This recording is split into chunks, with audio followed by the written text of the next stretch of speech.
All right. Good morning.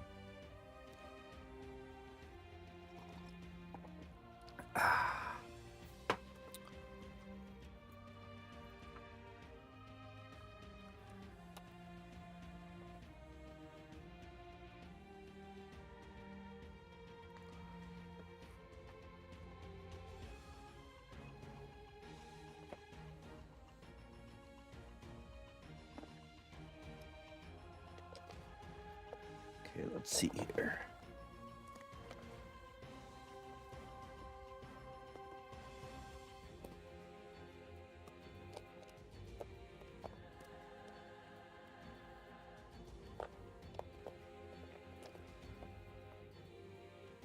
Blades. Just doing a head count of our parts here. Depositing yesterday's pieces. I am rich in Tyranid pots. Okay, it's looking good.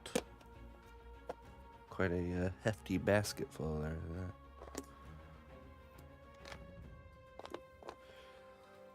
And we got this is what we baked yesterday. Now my mission is to, by the end of this week, so 2 more days, today and tomorrow, to produce all the parts to sculpt all the pieces of the Tyranid Hormagaunt. Have that done. And then that way, only thing we need to do is the production. And once we have enough parts to assemble one full one, we're going to do a test assembly. Oh. Thank you for showing me that my thing is not working. I'll see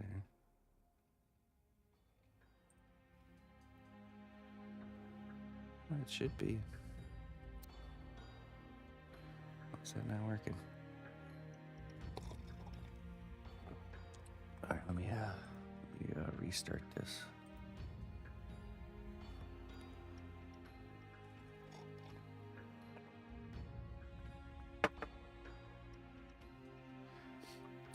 Yeah, we want to assemble one creature to see how big it is and see what we're dealing with, so we can make the determination on how do we want to move forward with the project. Because it might just be good enough to just have a swarm of 8 Tyranids kind of climbing all over each other. I could see doing some sort of composition like that. Just give me a second. Let me restart this. And here.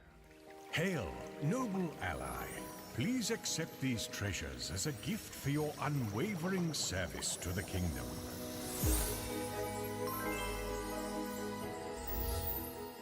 Thank you very much. Thank you for the 71 months, my friend. Spawn chilla. I'll get you a, I think after we do the full assembly of the one Tyranid spawn chiller, I'll be able to give you a more accurate quote. So stay tuned. Stay tuned, because I'm kind of in uncharted territories here. So, hey, what's up, Spider's Fury? I'm gonna get you wisdom. Just notice your sub count; it's growing on YouTube. Yeah, it is. It's been steadily growing since I started streaming on here. So, I want to say when we started streaming on YouTube, it was like around 6,000. Now it's over 10,000. So, a nice steady growth. If we would produce more long form content, I think we would have even more growth, but it's just too hard. Too hard.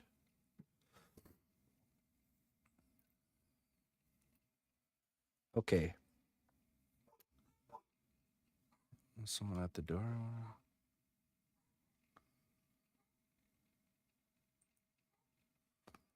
Yeah, because the full character assembly, that you'll see there's still a lot of sculpting like in between everything to make it complete. But it's definitely significantly less work than if I was to sculpt it from scratch. So.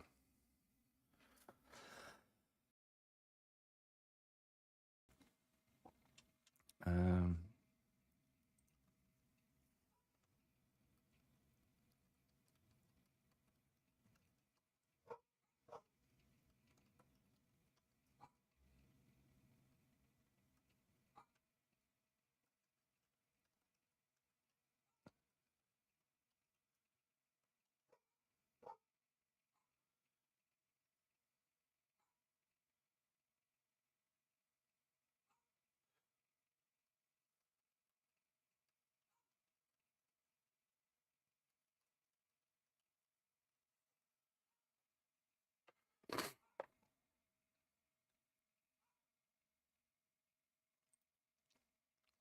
okay. Uh,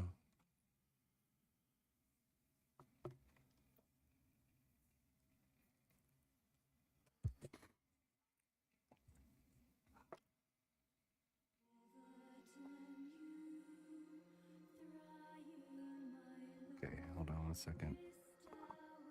Let me check and make sure that the settings are set up here. We switched out a light here in the workshop.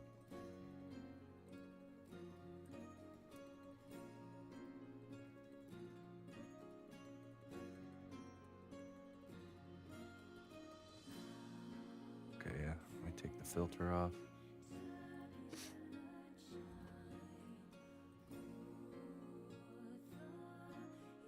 And base cam filter too.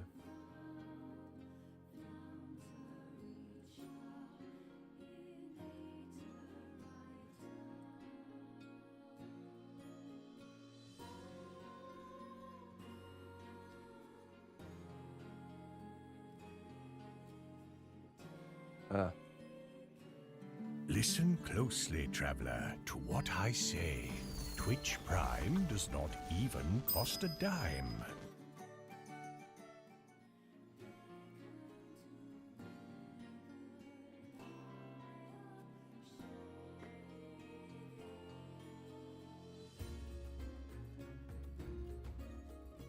Just a second. This auto white balance, man, I don't think it really works very well.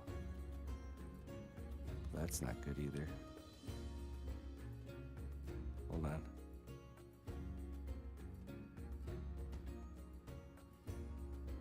There we go.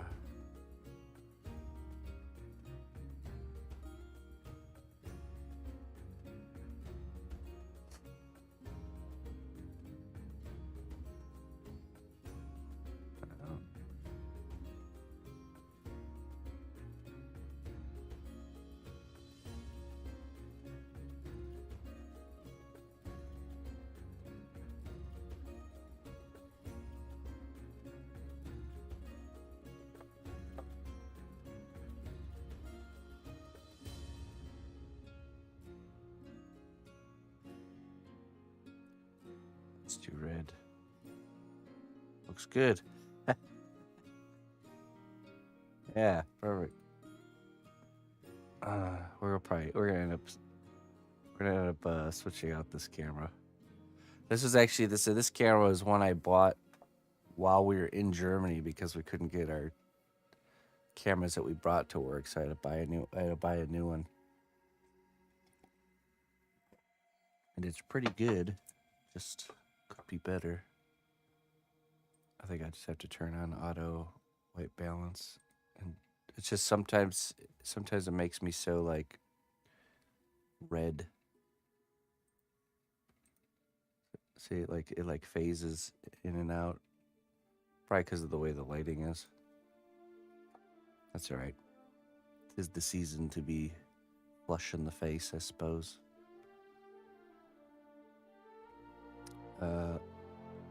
Gabor, thank you so much for the Prime sub, my friend.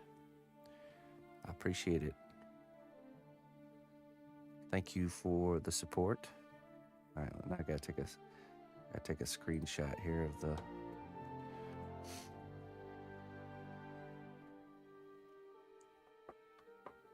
So the missus can make a LUT filter.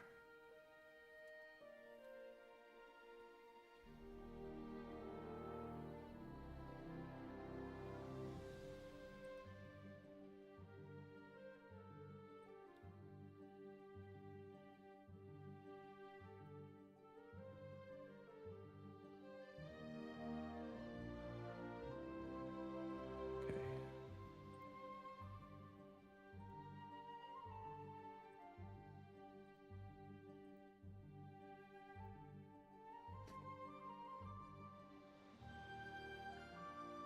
There we go.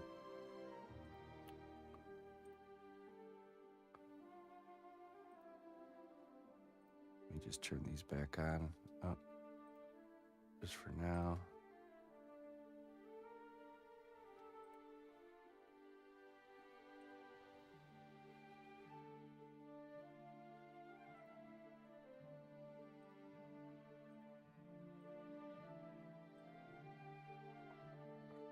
Let's see here.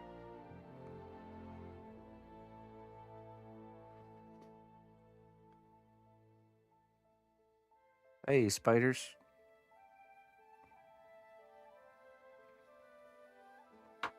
Hey, have a good sleep, my friend. Maybe next time when I go out to Germany, I'll be streaming in the morning there so you can join me again. Trying to do midday streams while out there last time didn't work so well, so.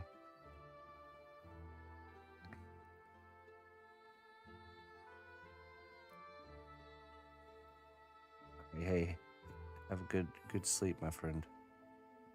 Catch you next time.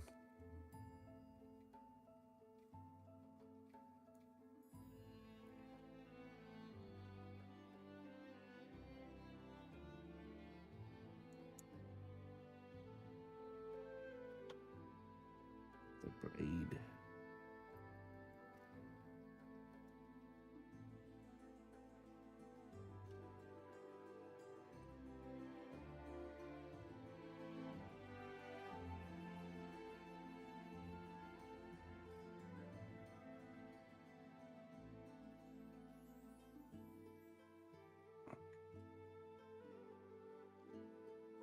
Keep making those.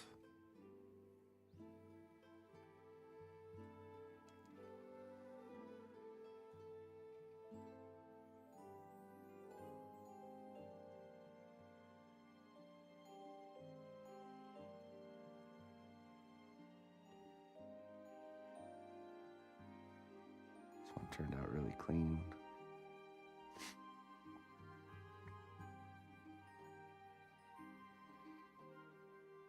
Now, let me try something really quick.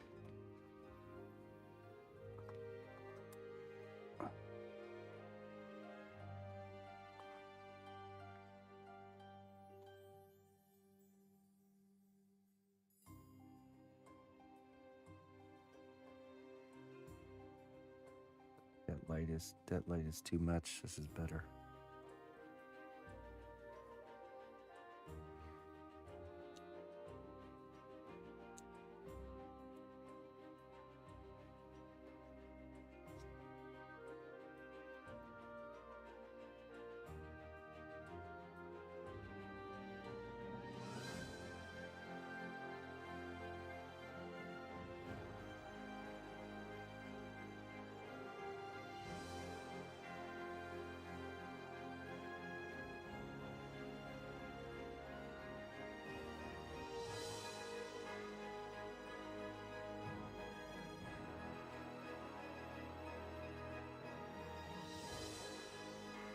Hey, what's up, Lone Mountain?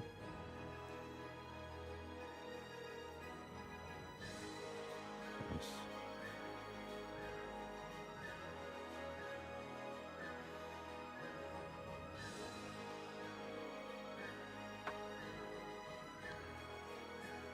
Long time no see. How you doing, my friend? Oh, how are you?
Right.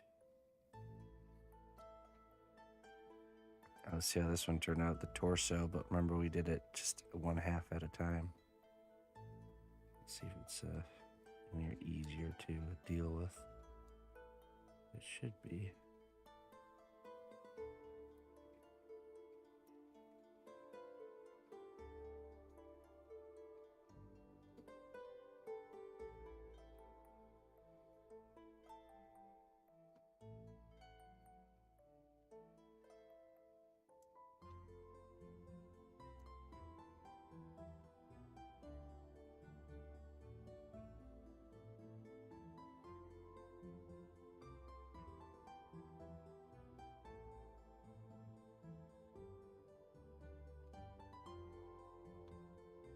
Yeah. Definitely easier.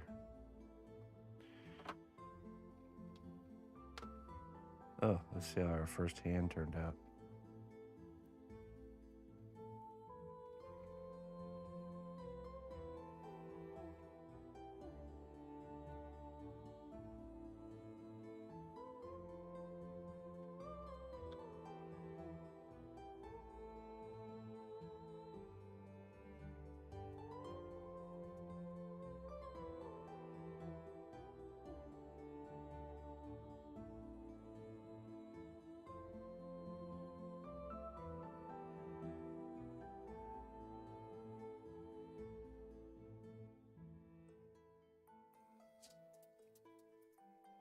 You are indeed alive. Okay, let's see here.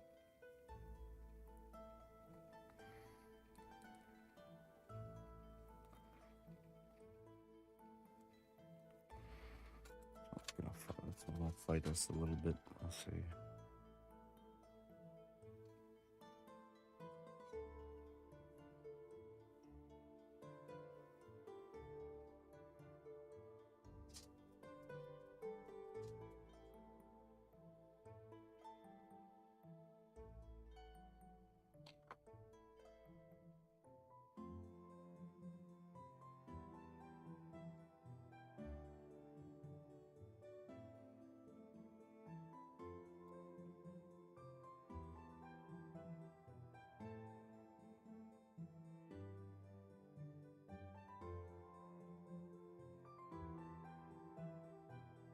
All right.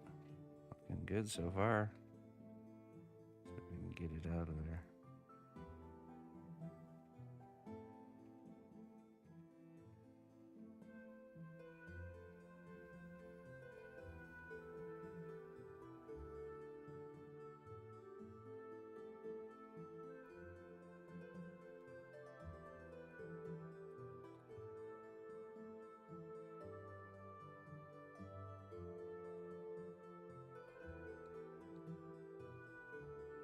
Hey, look at that. Beautiful. Beautiful.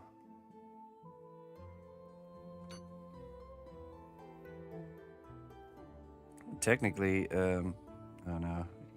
If we wanted to repose these, we could. We would just cut the fingers at the segments, and then you have to resculpt the segments if we wanted to. Or if we get really fancy with it, we can put a piece of armature wire inside of the fingers, and then we could repose the fingers. Wouldn't be a bad idea. Just, it couldn't be baked again if you do it that way.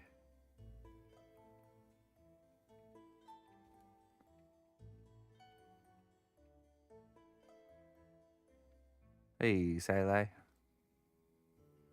Cool. A successful one indeed.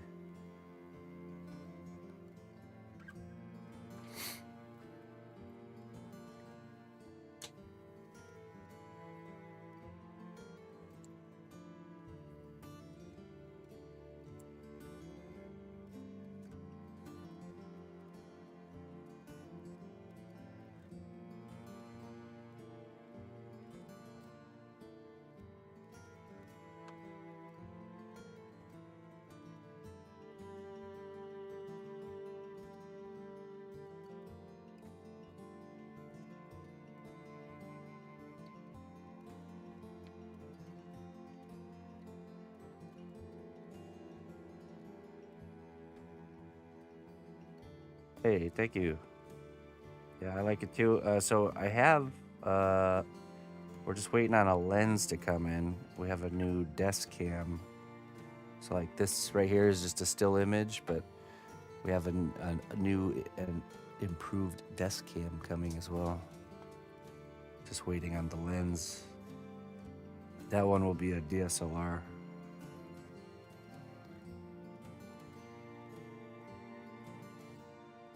So we got the detail shots and the overview shots rated.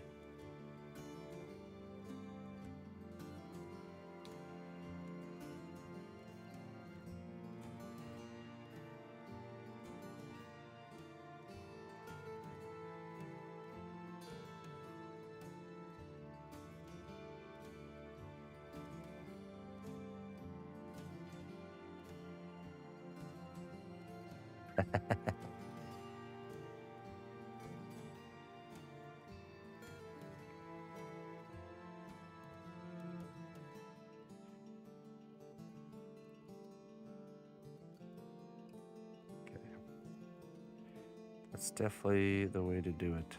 Much easier.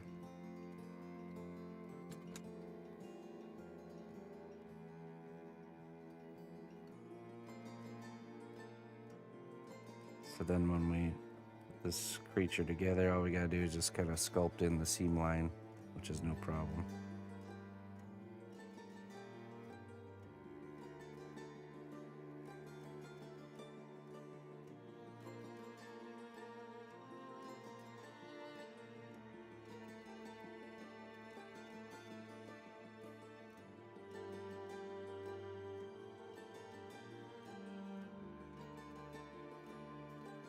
Yeah, these Tyranids are gonna be big. I don't think there's gonna be a second character.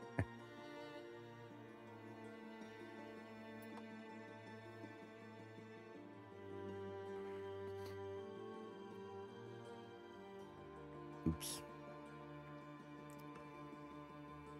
That's what happens when you explore uncharted territory.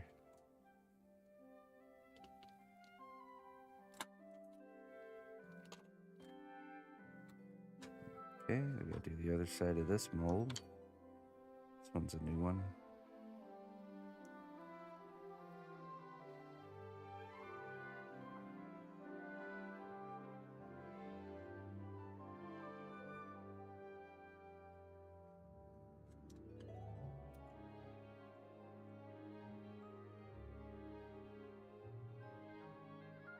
No, so when I bake the molds in the casts, I actually bake them a bit longer, just to make sure, because we're wrenching on these parts, you know, so we're putting a lot of, we're putting the durability to the test, you know, so you want to make sure they're really properly cured. So I'll probably lean more towards like the 40 to 50 minute side, just to make sure it's thoroughly baked.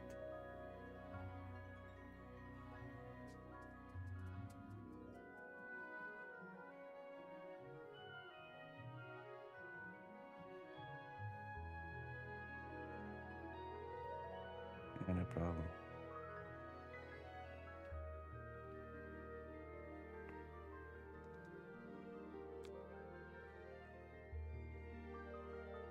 This is the original here. That's a good clean one.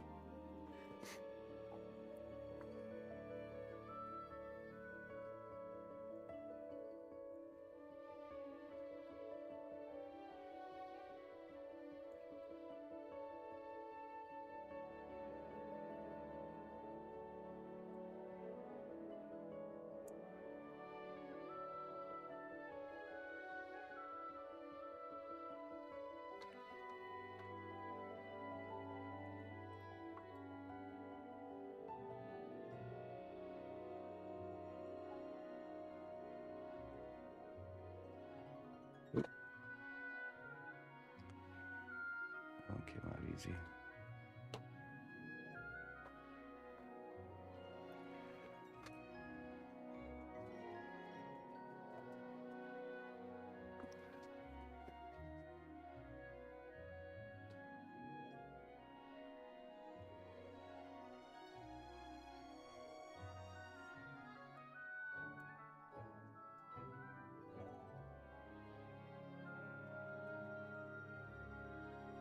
All right.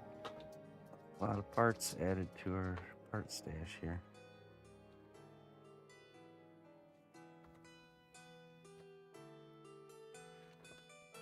Okay. Torso.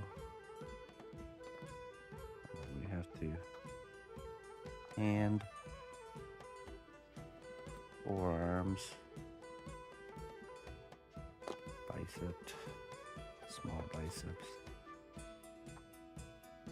thigh, blade, small forearm.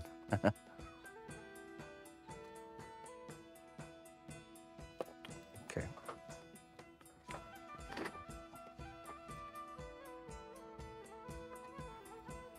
So we have to make the mold for this piece here, which I think will be similar to the torso. So maybe we do it the same way where we have a 2-part mold, but we just kind of, we don't cast it as a full assembly, we just cast each individual side. And then we'll stick it together in the end. It'd probably be the best way to do it. Simpler than doing like a 3-part mold.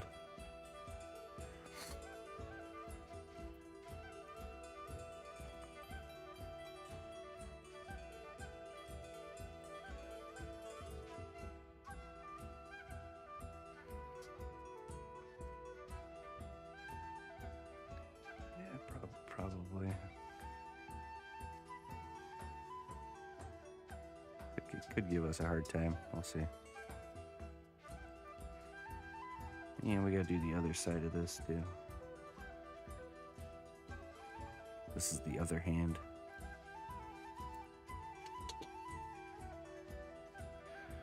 And then we need to sculpt the... There's 2 segments to the lower part of the leg and the hoof, the foot, which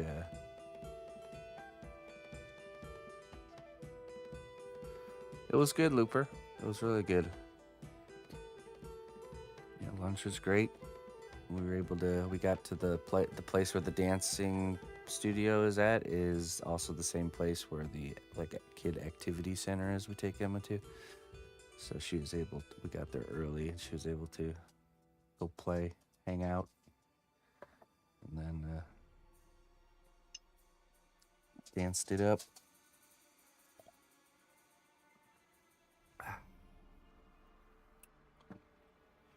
Okay, so let me check in here.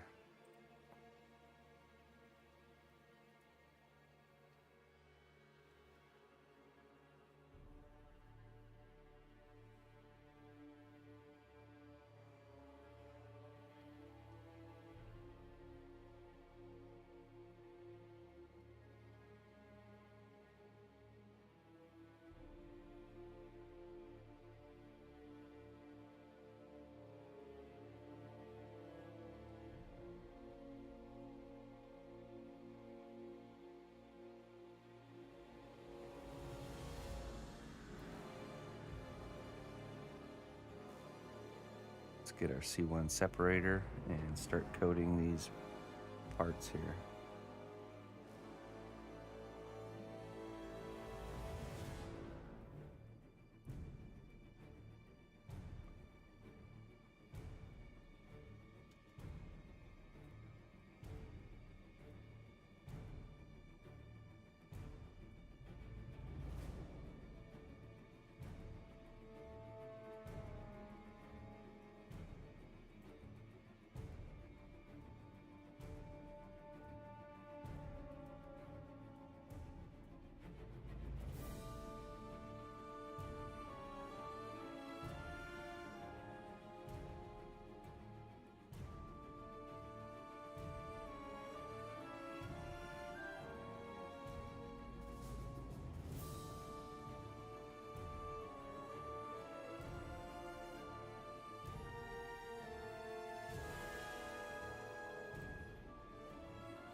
Good morning, Lana. How you doing?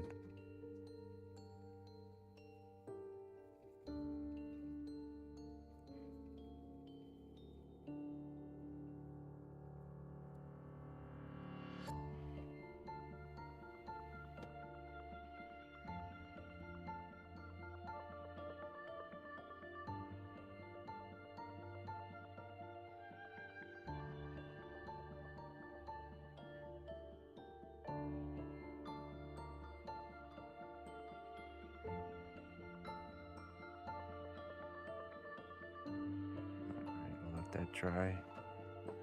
Over there.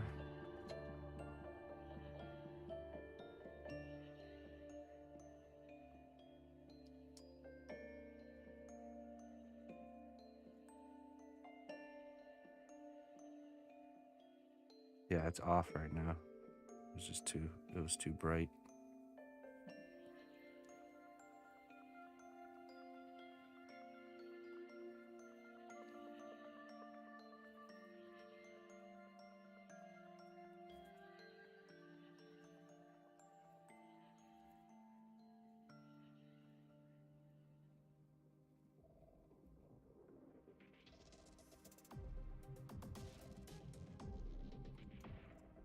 Yeah, that part's baked. Let me see. Hold on. Actually, let's see here.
Hey, thank you. No, so I'll show you what I'm doing. 1 second here. Some technical difficulties.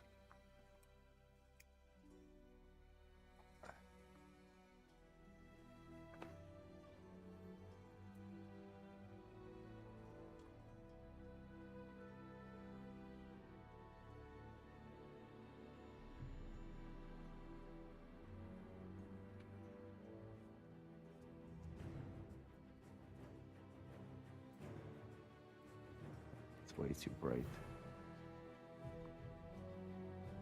And it makes the face cam all weird. Nope.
That's too dark.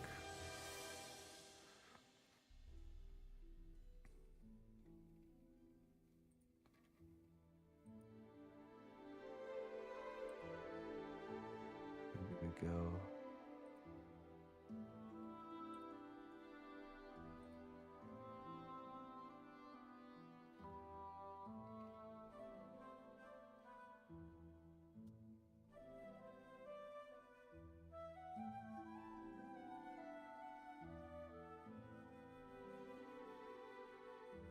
Is that better?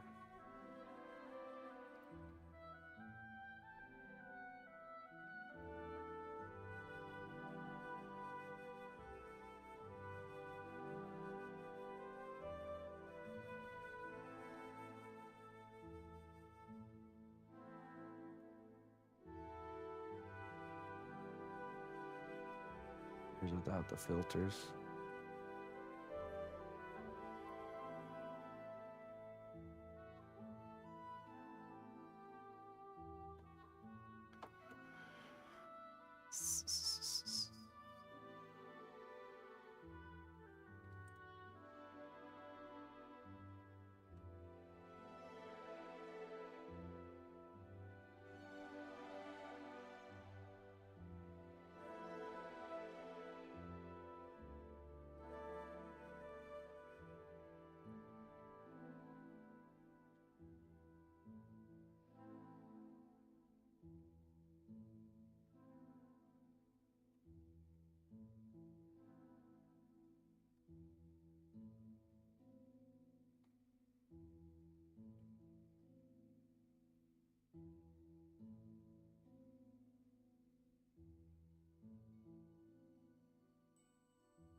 Okay, 1 second. I'll be right back.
All right.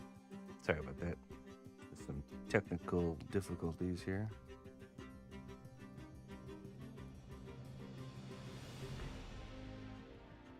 Okay, this needs to dry. So this solution I'm painting on here is called a C1 separator. These are baked pieces of clay, and when we paint this stuff on here, it stops the new clay that we're about to stick on here from permanently getting stuck.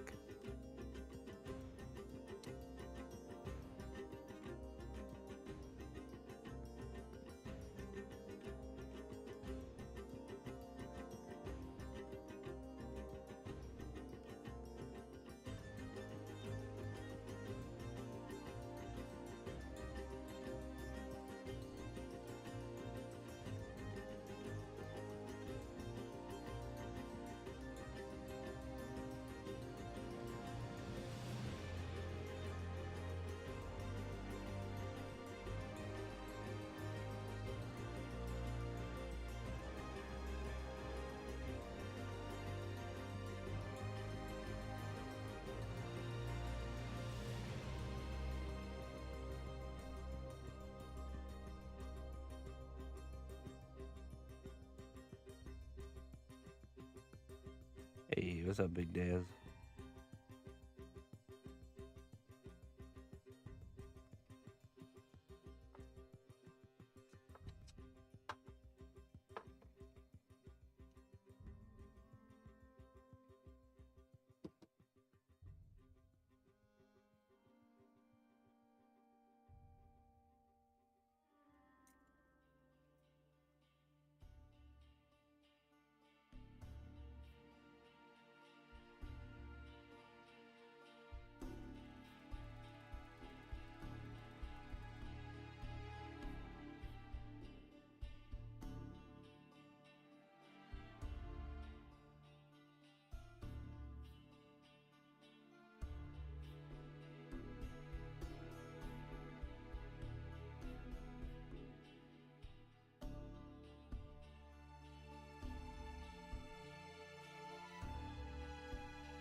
Yeah, they are working really good.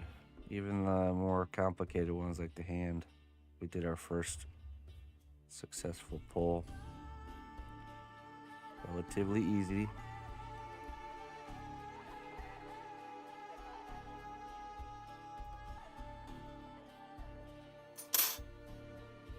I'm excited to bring the characters all together. It's gonna be really fun. That's gonna be the fun part.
Español.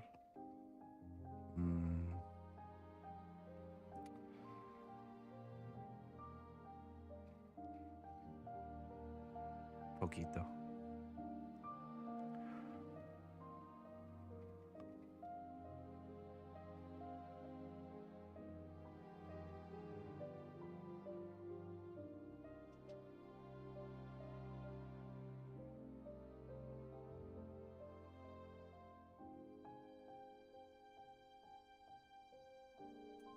Just a little bit. Well, as I've been curing these parts, I've been inserting wire into them. So essentially, all we'll have to do is we'll have to just kind of tie the wires together and then sculpt all the in-between areas and clean up. You know, this is an arm assembly.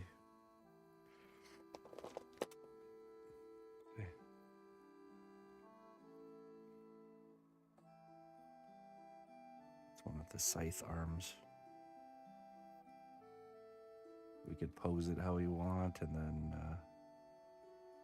you know, once we have it all in position, then we sculpt all the in-between areas. We can cut all the flashing off. There'll be a layer of sculpting for sure, you know, to bring it all together. Will you steel stick them? No, probably not. That's not necessary. As long as the wires are tethered together, the clay will bring it, you know, once we kind of pack clay in there, it'll hold together just fine.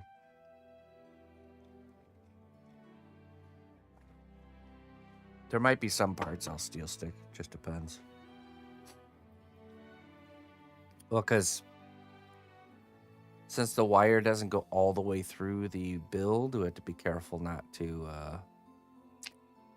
you know, because you have to imagine when we bake this again, it's going to have an effect on the structure, because it's kind of like a floating structure. But I think there should be enough things in place that, I don't know, maybe we'll steel stick the legs. I could see doing that. And maybe we'll learn that it would have been wiser to do the armature wire all the way through, you know, from like the beginning to the end. But I guess we'll learn. We'll learn. Hello, Victor. He gets his deer. He gets his deer, Victor.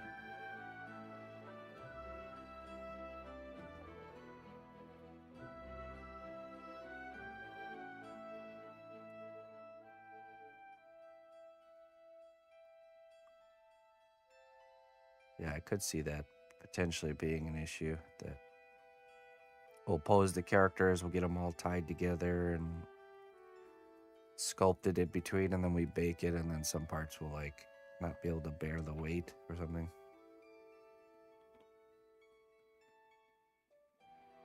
We're making a Tyranids large. We're making a big Tyranid swarm sculpture for Focus Entertainment. This is the original idea, but the plan has already shifted due to the size of the... me and the missus were talking about this, and what I should have done is I should have started with the large character first. And I've had to learn this lesson a few times, where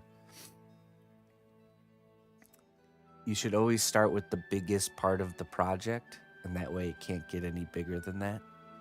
Don't start with the smallest part, because then you have to, if you're off with your measurements, then you have to scale everything up bigger to match it, right? So, oops. That was an oops. But that's okay. I had reasons for starting the smaller part first, but it's just, again, if you don't learn from the lessons you've already learned, you have to repeat the lesson. So that's exactly what happened there.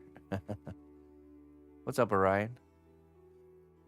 Andrea, I'm using a clay called Cos clay. It's a flexible polymer clay. Flexible after it's been cured, after it's been baked.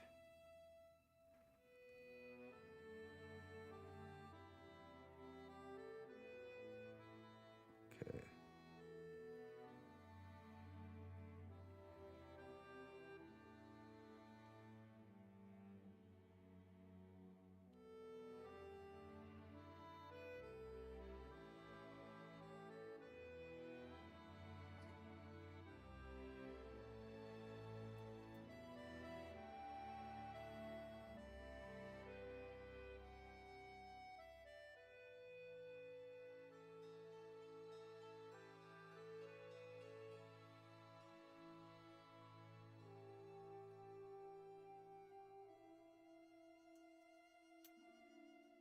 Ah, wonderful.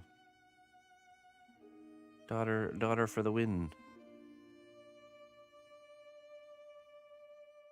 ¿Cómo se dice daughter in español?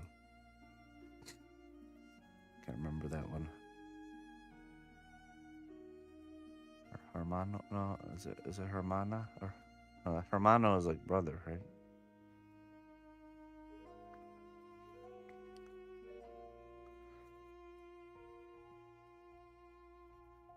Abuela is grandma.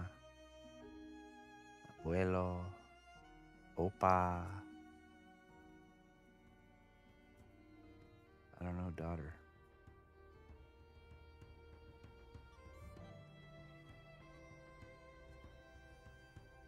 Hey. The great ambassador of the kingdom you are, Looper. I do have to say.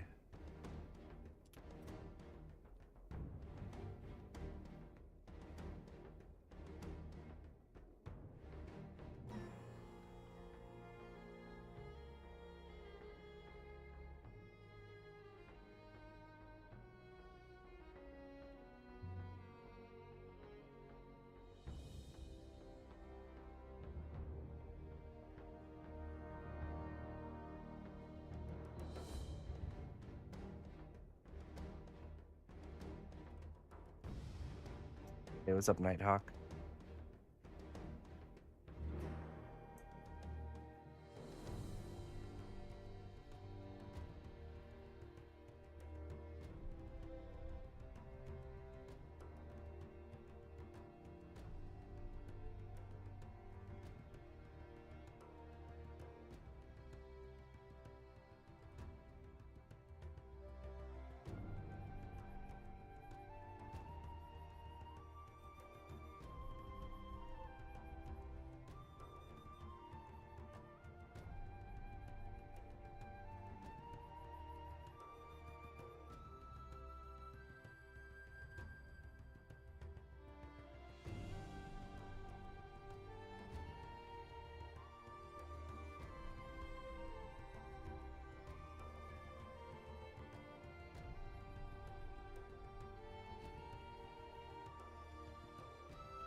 One worked out pretty good once we got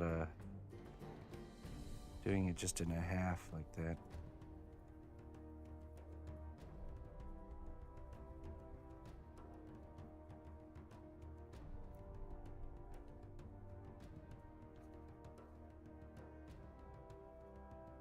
I think we can make it go the distance. I can go the distance.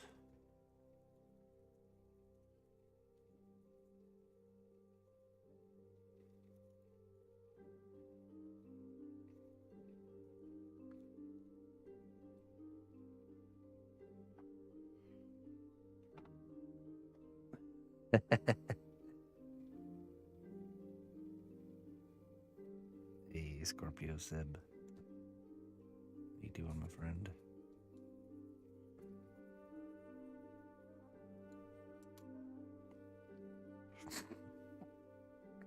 Imagine most people get the whole week off.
2 weeks. Oh, nice. Oh, I didn't know. I didn't know he was working in the gaming studio. That's pretty cool. I always wondered what your son did. That's good.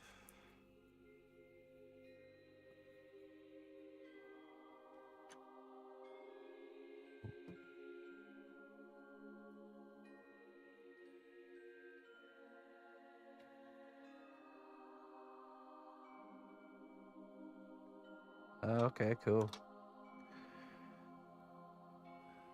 Got the old foot in the door.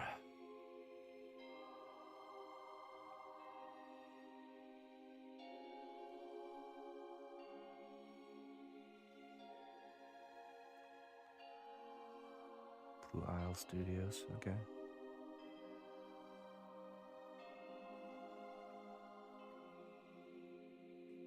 We got a man on the inside now. He's just got to pitch a cnotbusch cross promotion project to the marketing team.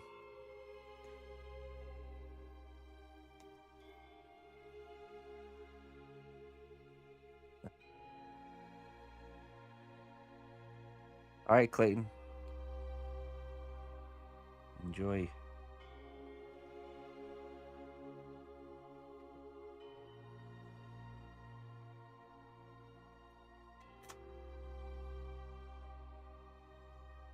So we were at Emma's dance class, and of course, there's lots of Christmas talk going on. You know, they're even looking at like Christmas ballet things and stuff. And there's another little girl in the class who doesn't celebrate Christmas, and she came out and she was talking to her mom and was like, everybody celebrates Christmas except for us. I chimed in at that moment. I said, oh, we don't either. It was a perfect moment to share that. Not the only ones, don't worry.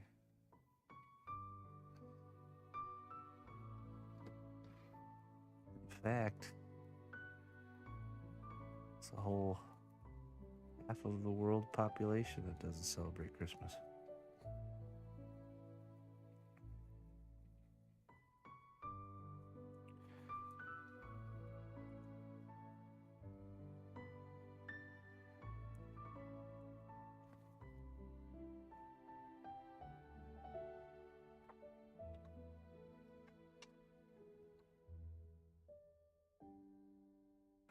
Oh, excuse me.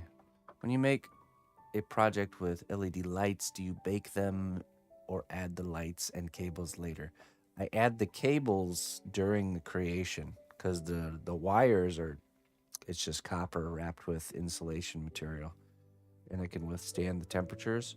So what I'll do is I'll kind of pre-wire the armature, run the wiring as close to the approximate area of where the lights will be. And then I just sculpt the piece as if it doesn't have lights, essentially, at that point. Maintaining that cable, making sure it comes to the, and give yourself enough slack on the cable. You don't want to cut yourself too short, and then you're having to run a whole cable because the cable's too short or something. But anyways, then you add all the lights after the last baking is done. Then you go and actually run the lights and cover up any problems or any areas with epoxy clay. So that way you don't have to bake it again. So if you end up like having to carve or dig channels or something into like the back of the head or whatever, you would just cover it up with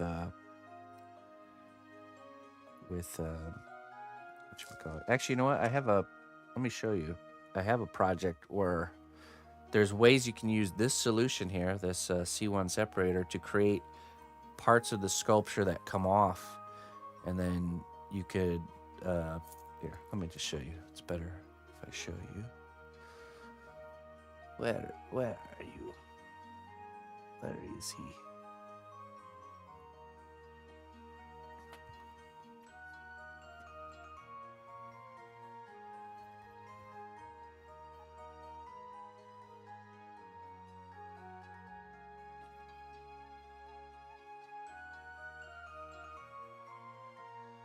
Mr. Morgoth.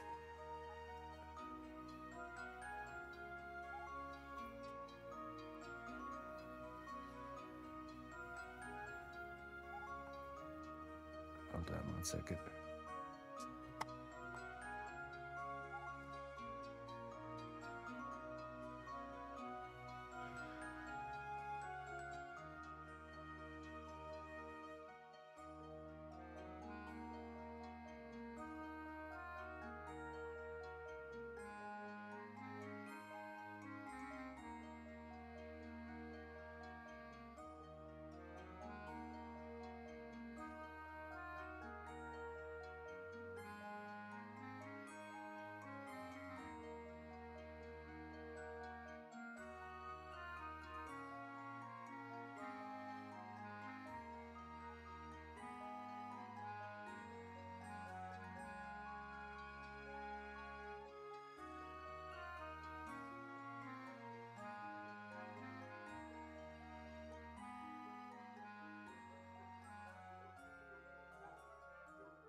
Okay, so this guy will have LEDs in his head. Hold on 1 second.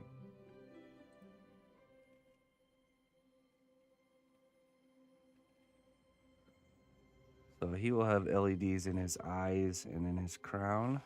So what I did was I painted the top of his head in the back with the C1 separator. This stuff. And then I sculpted his hair. I'll show you. Like that. Right on there. So, so because of the C1 separator, I'm able to remove that part. It's a seamless fit. I'm able to remove this. I also did his armor the same way. So there's another part that goes here, but essentially the only part I'm going to have to really drill through and cover up is this neck area. So I'll drill into the head, and I'll insert the lights, get them where once the project's done being baked, and then I'll drill a channel through here and through here all the way down to the base where the plug-in will be, or the battery pack. And then these areas I won't have to cover up because I've already done the work for that by making these come apart, see?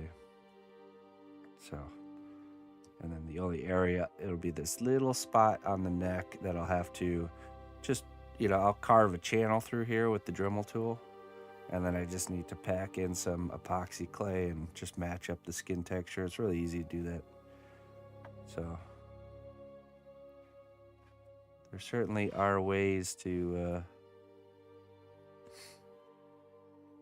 make that process much easier, especially with the C1 separator.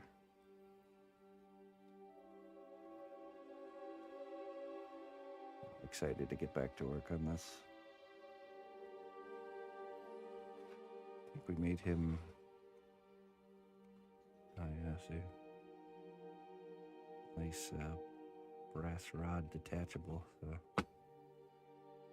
so we could sculpt the base separately.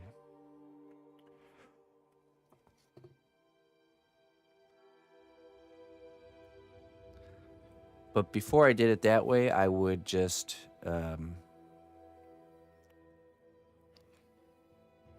so the first way I did LEDs is I would sculpt the character as if there's no LEDs, and then I would drill a channel all the way through the character to run the wires at the end, and then just cover up the whole channel. That creates some work because you know you have to match up all that detail and stuff, but it's not too bad when you get into it.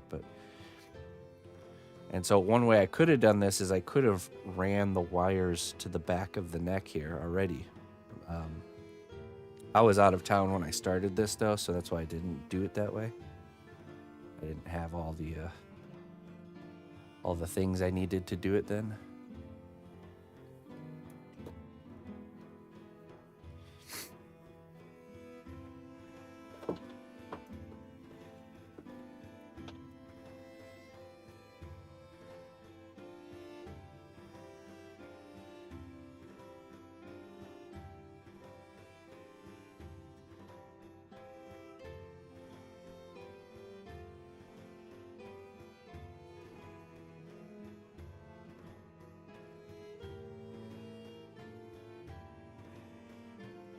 Okay, let's see here.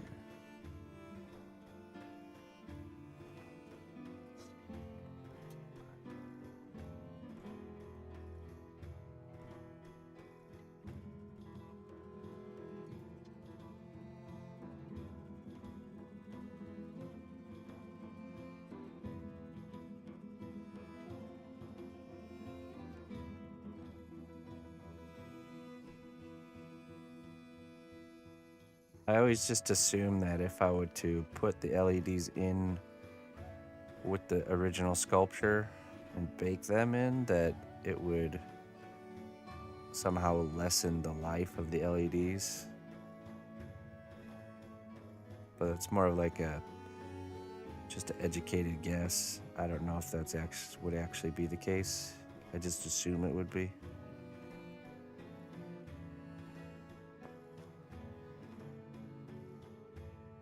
Because I think technically the LED lights and all the components and stuff could handle that temperature. But I just don't do it that way because I assume it would reduce the lifespan of the lights, even if it does work, you know.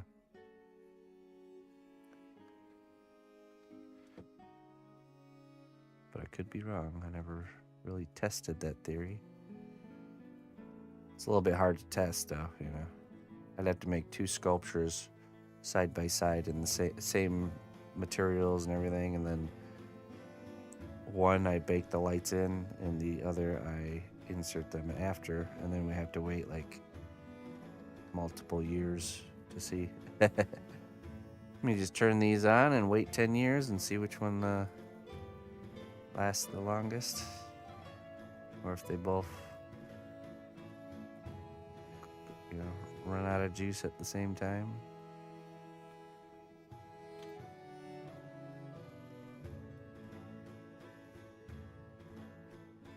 Science, I gotta do it for science.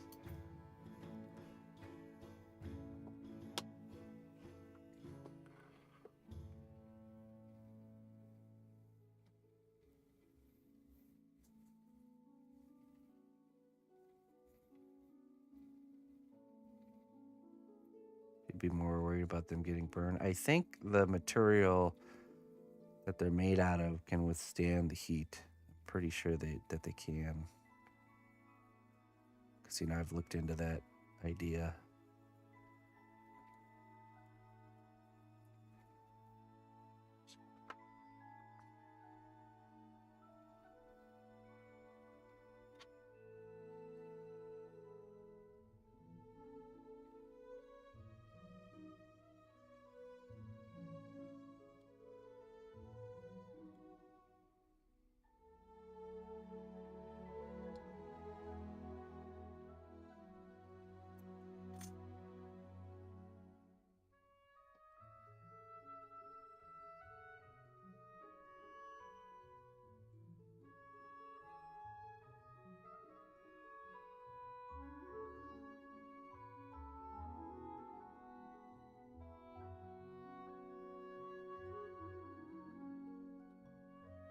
Do one of those, stream doesn't end until the LEDs burn out.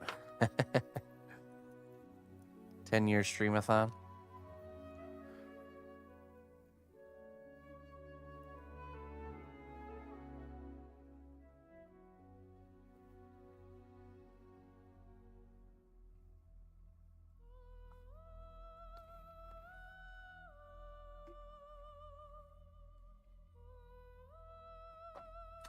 Maybe when Emma gets a little older.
Would be a long stream.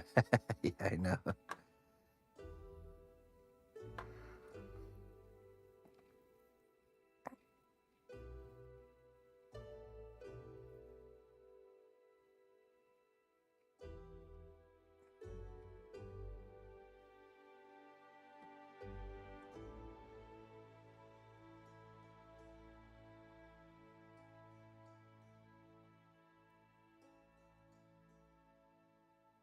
No, we didn't. All the usual suspects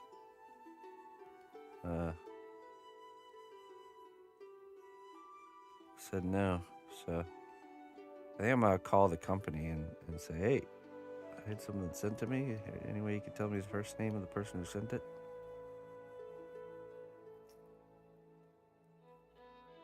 Hey, Kathy.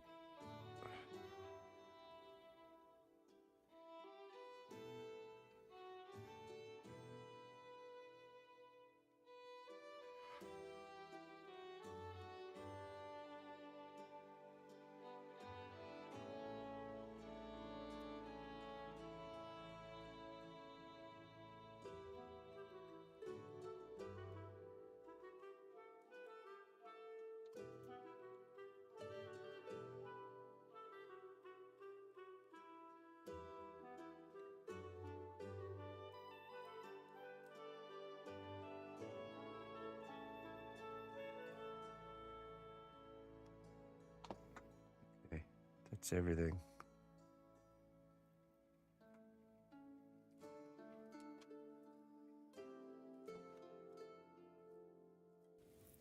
So that all needs to dry.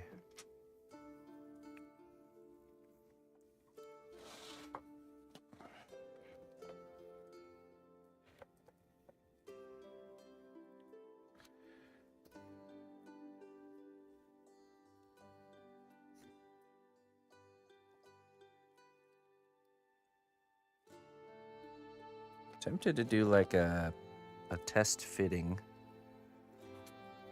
We have enough components. Just kind of put one together just to see how it's looking.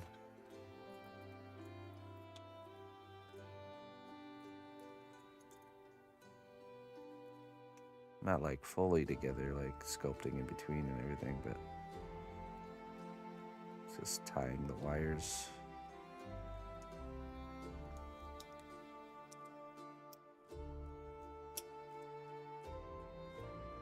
Let's do that. Okay, so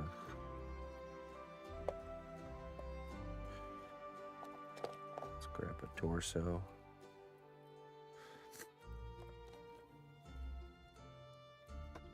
Torso.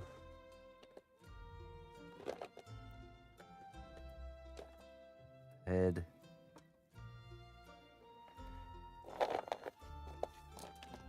This is the left and right bicep.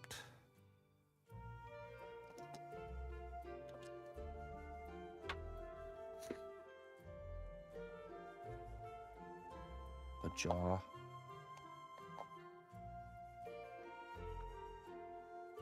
Two blades.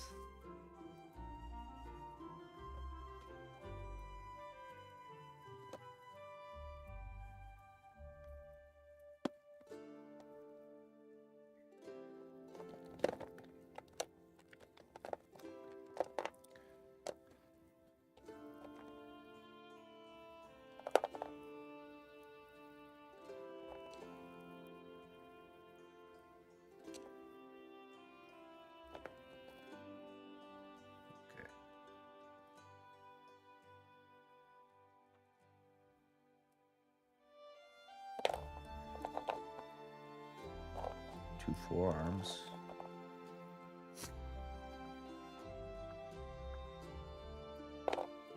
Two small forearms. Oh, we are still missing a hand. It's okay. That's enough. That's enough. That's why there's so much work on these guys, because they literally have 4 arms.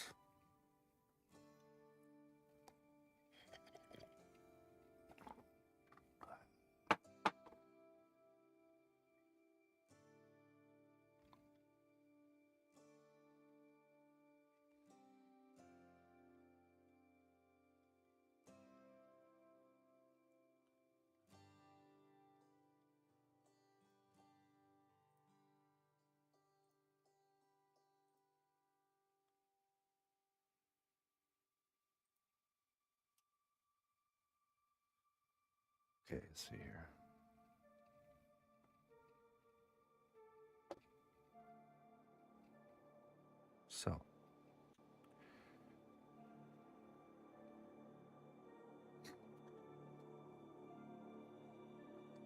have my wire cutters. Can use these, it's fine.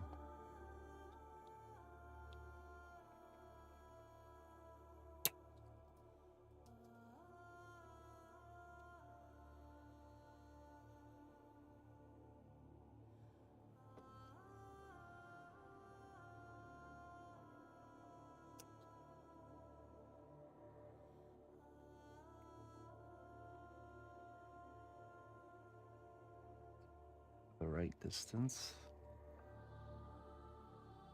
A little bit shorter here.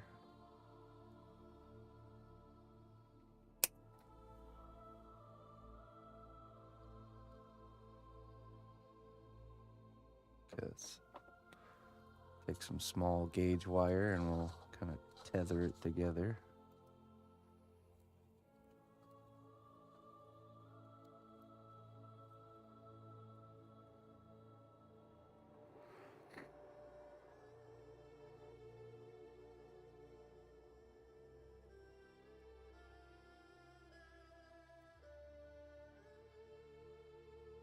Your class can't see what I'm doing. Can or can't? How you doing?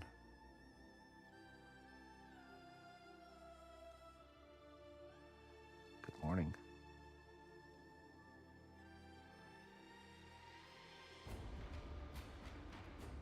Let's see. Put it like this.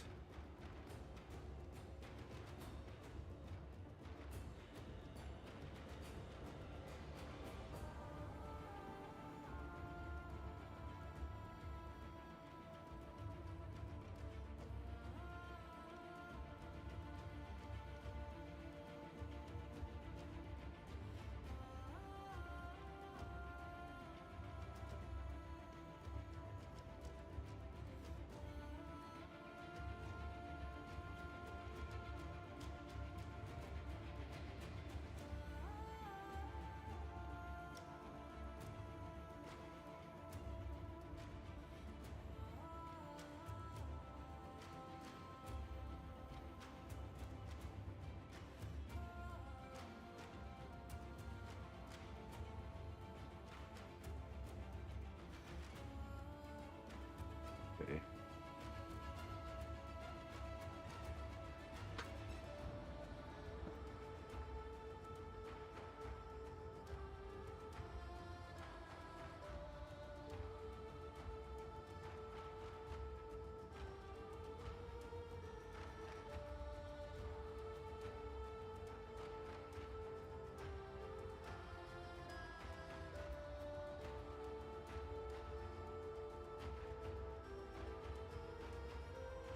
Let's just kind of fill in these areas in a very loose, sketchy way because we're just doing a test fit here.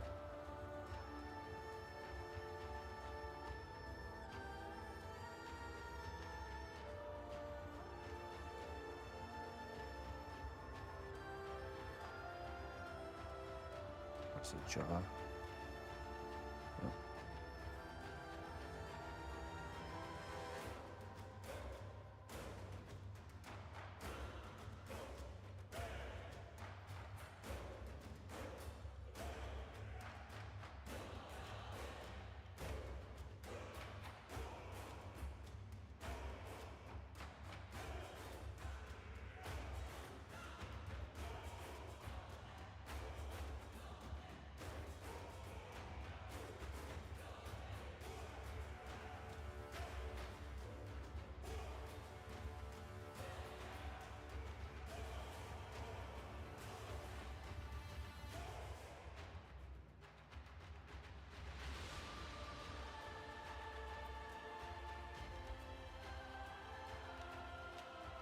Okay, now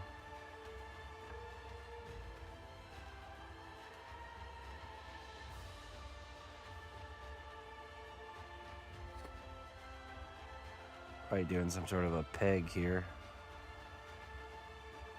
Let's get the drill.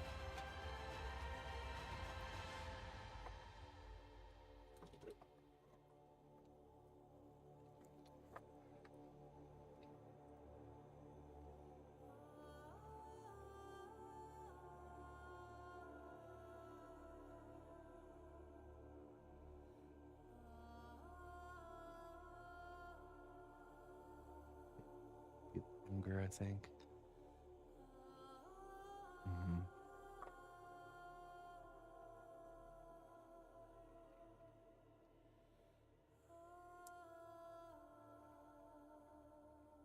Kind of like that.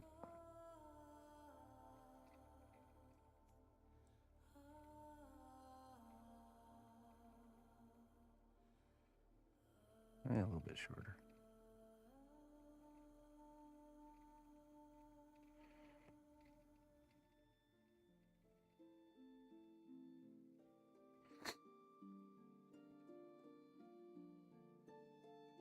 Okay, so got a drill here. Let's grab a drill bit.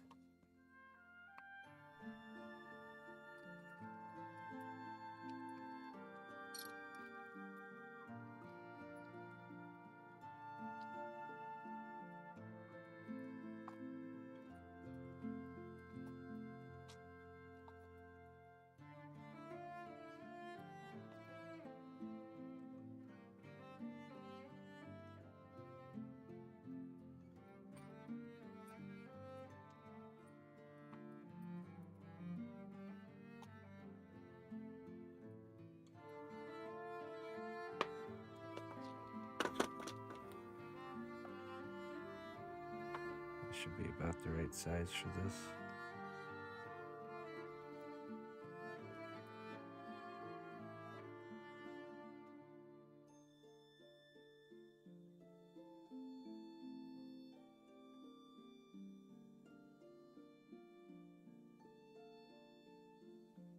There it goes.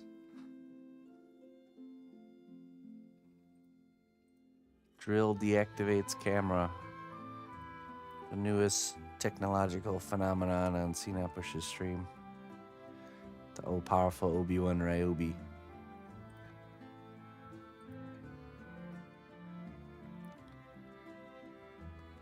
Wonder if I should switch to a...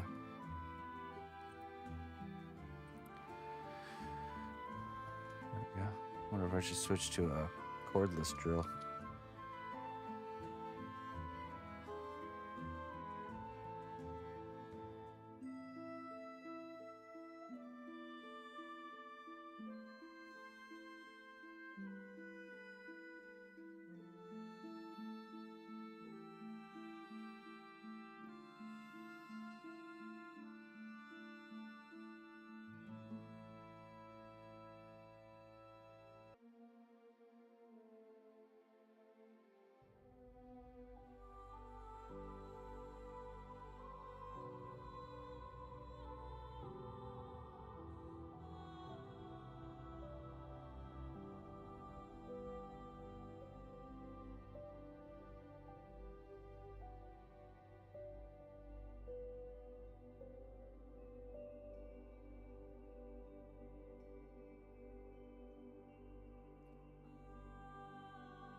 And suddenly the lights went out in the county.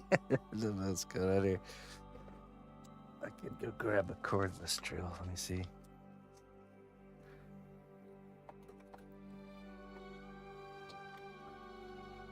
The old Obi-Wan Ryobi is too powerful.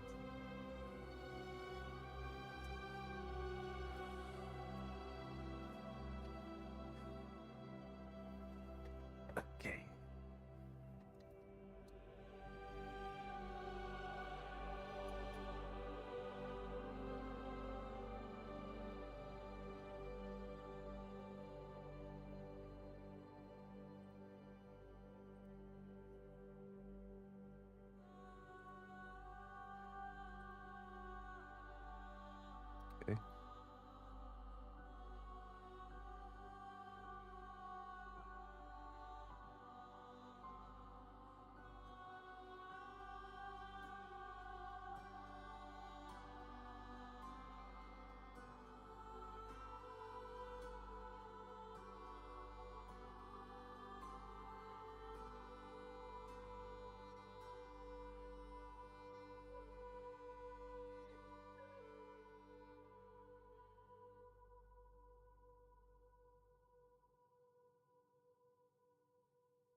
right. Let's see. So, oh yeah, this one doesn't have a wire in it. Oops. Maybe this is before I put armatures. So we gotta go this way.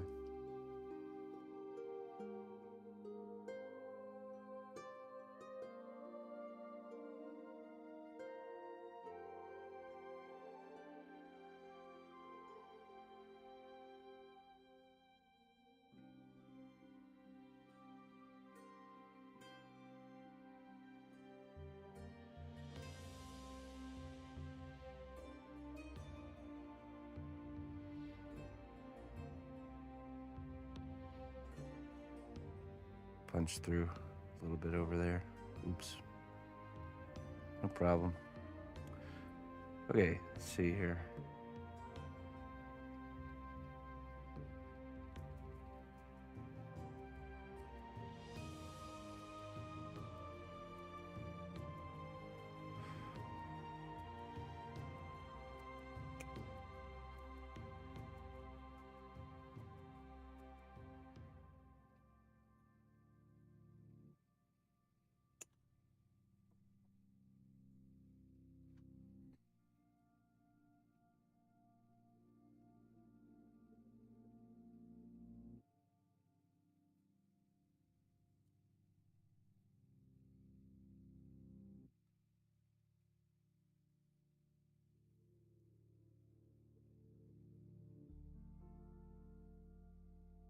So,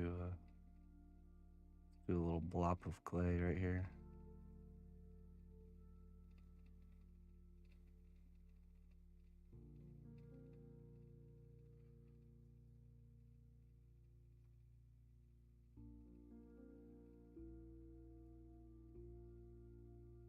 All right.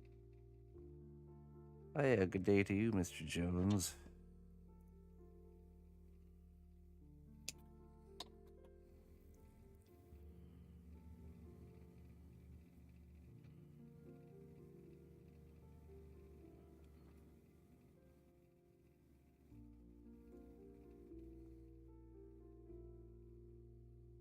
Too long.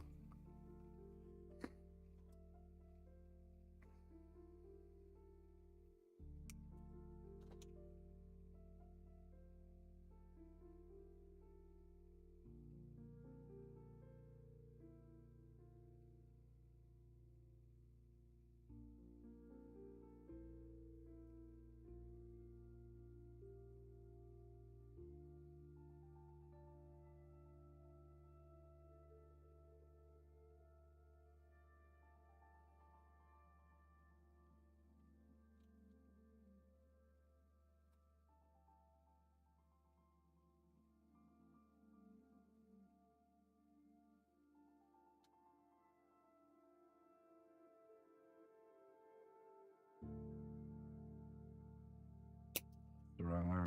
Oops.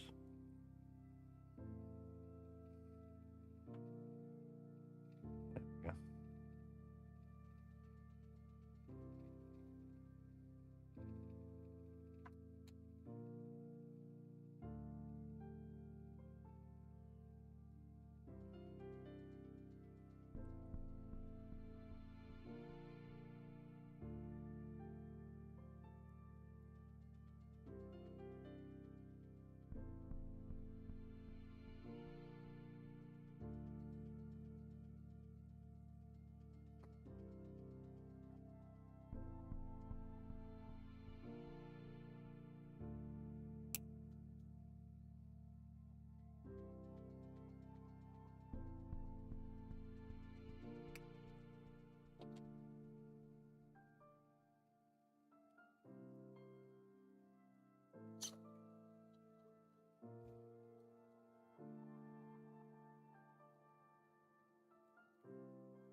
Old wisdoms. Oh, Give her that delivery. all right, we can do that.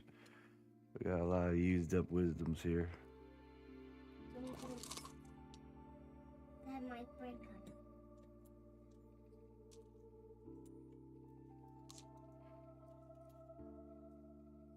Mom has a lot of, and you have to.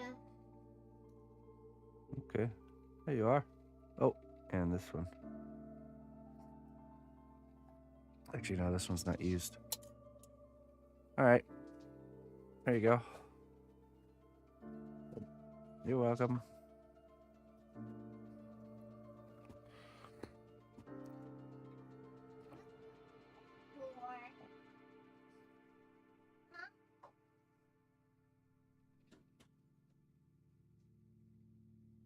I might want to rethink the way I do this part here.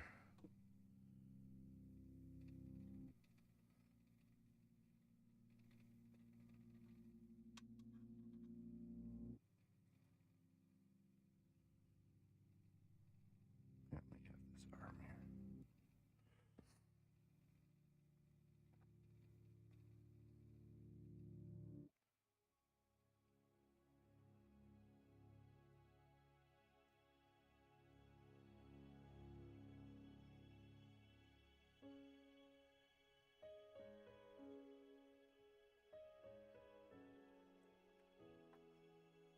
Okay, I have an idea.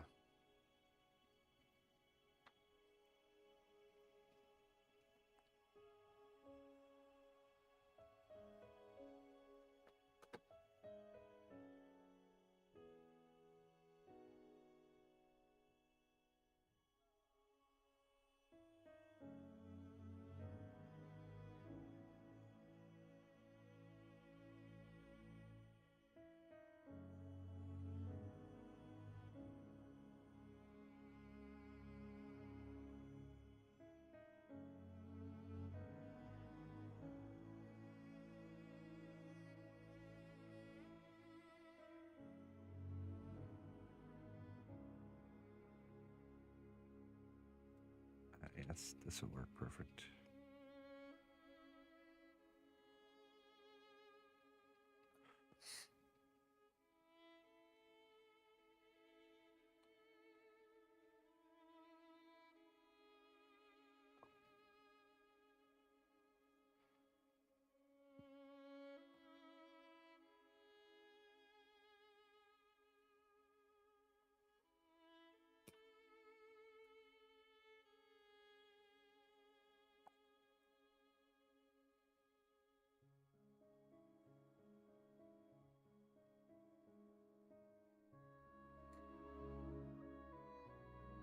Okay, and right hand.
Yeah, that's how we're gonna do it. We'll literally just armature through the whole arm and hand with one piece of wire.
shorter here.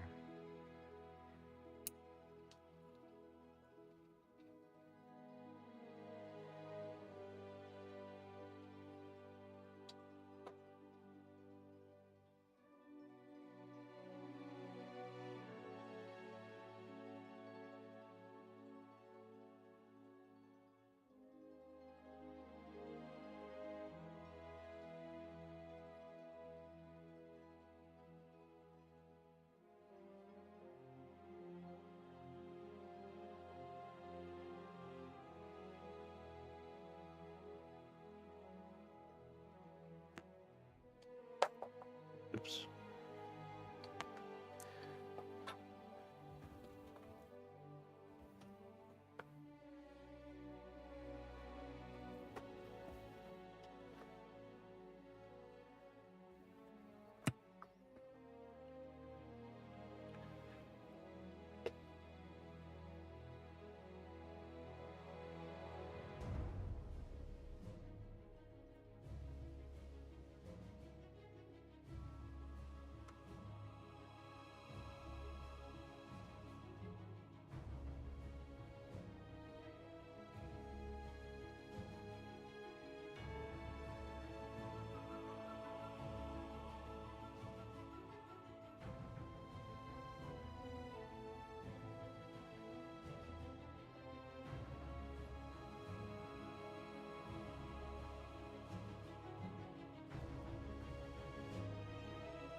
Not an easy thing to do.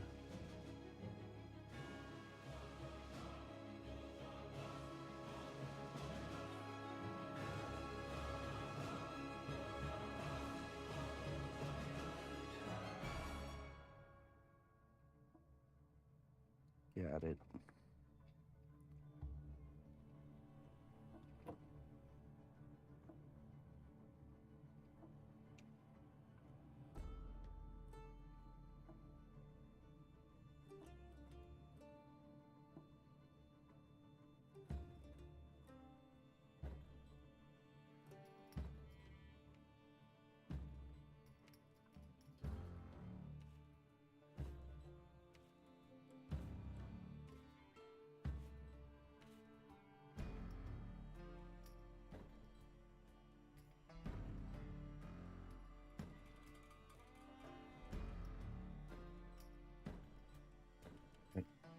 Yes.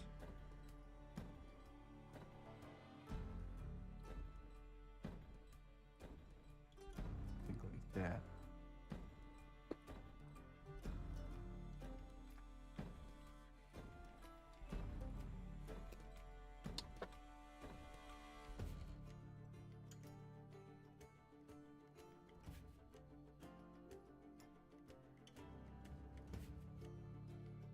There we go. That's a whole arm assembly right there.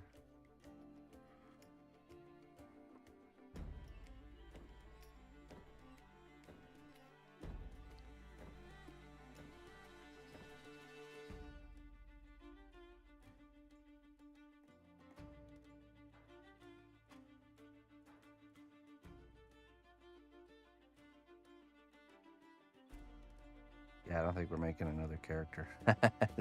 This is. They were supposed to be much smaller. Oops.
Starting me.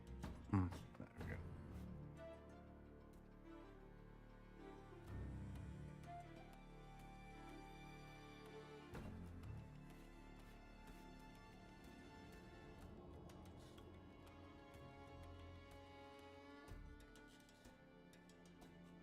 go. Cold and misty rain outside. Oh boy. Oh, that's why.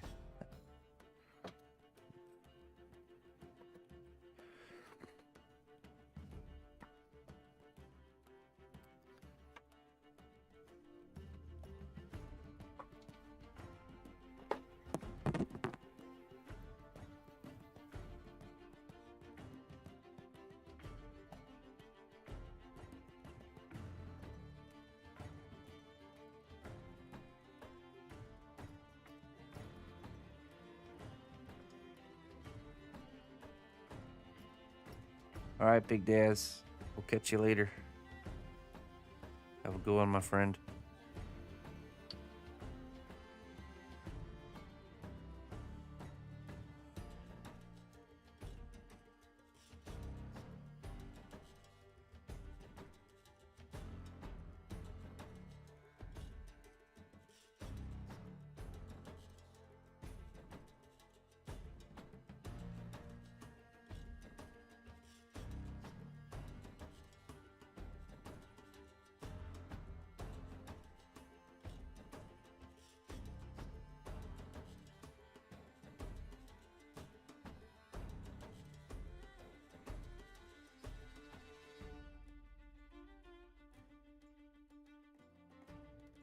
We need to make some longer wire here.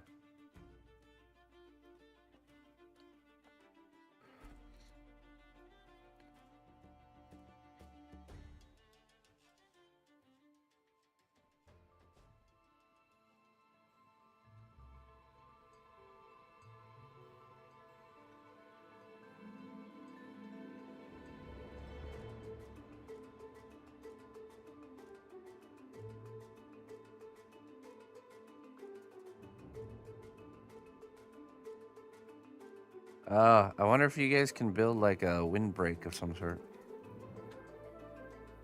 Just like a drive-in movie theater wall or something. Or how much distance is it? How much distance is it between? Or you could grow a hedge or a tree line. That would help.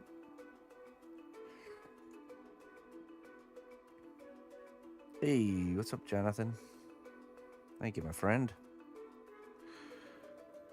Greetings to you.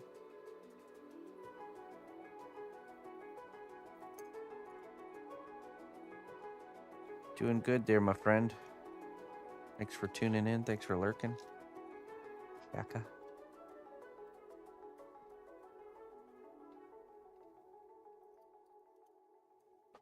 Jonathan, I've been streaming for 13 years.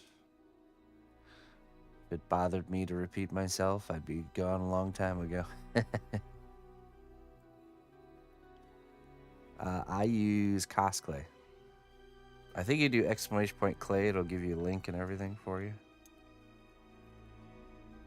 Thank you, Shaka. I appreciate it.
through here first.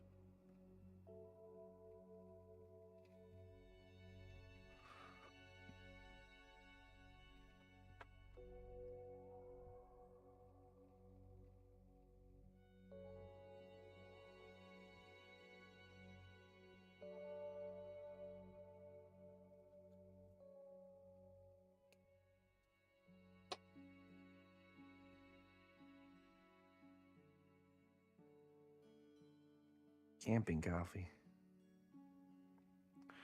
Sound pretty good, my friend. Okay.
Yeah, she got good news, you know.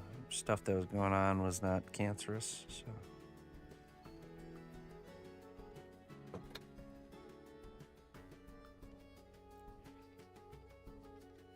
And the other neighbor, the other one is healing just fine from her knee replacement, so all is good. Ooh. Let's not poke myself in the finger there.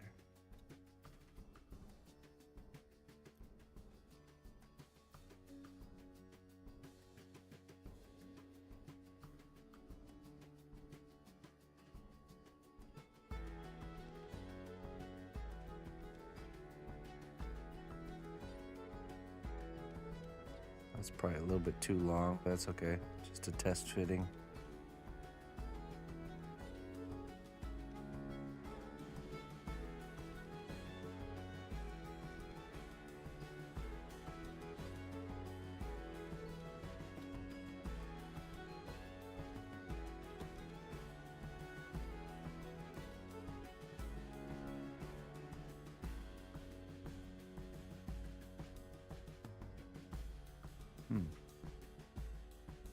What was that?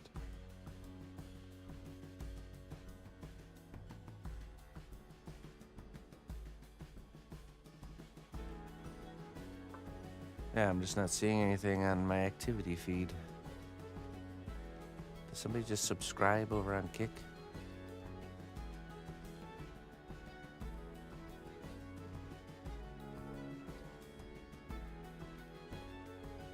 Okay.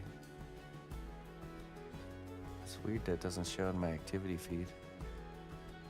Let me just do this really quick here. Well met, loyal friend. You've made a real impact on the realm. Thank you for your contributions. Or was it a raid?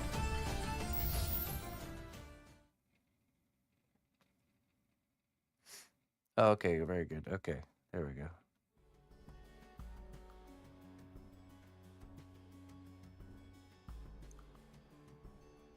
Cat voodoo. Hey, did somebody raid? Did somebody raid over on Kick? So we got a lot of people in here. For some reason, my activity feed doesn't show me what's going on there. Ah, subscription renewal. Okay. Hey, Maggie. Happy 9 months.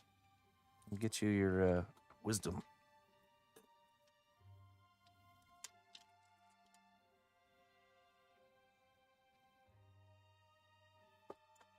It didn't happen now. Mine renews January 4th. Oh, but it said it's your 9-month anniversary.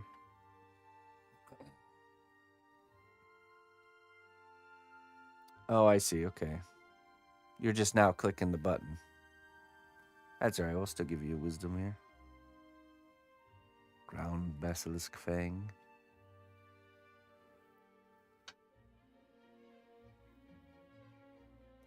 Yeah, exactly, Jones. This is the third person I've known to go through that surgery.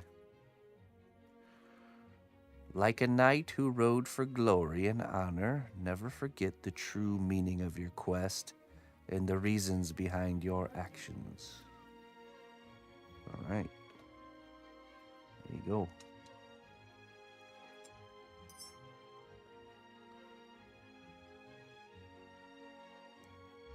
Never forget. Okay, so I have this arm assembly now. Oh, wait a minute. It's the wrong side. Oops.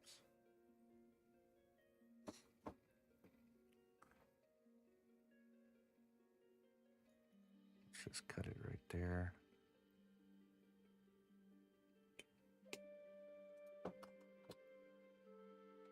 The other one now.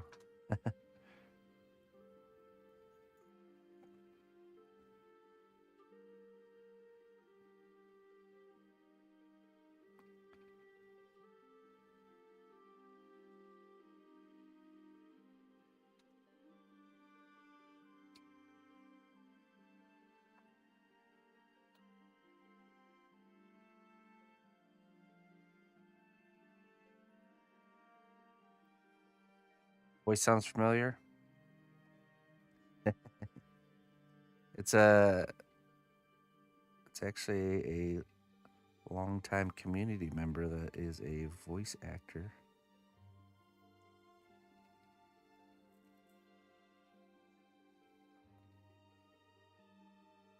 I think we have his information somewhere.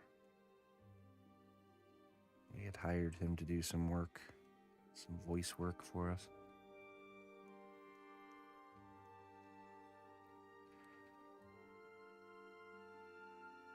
I think we have a command. We have a command for his links. I'm not sure if it's on YouTube. I think it's just on Twitch. Okay, now we drill a hole. Oh.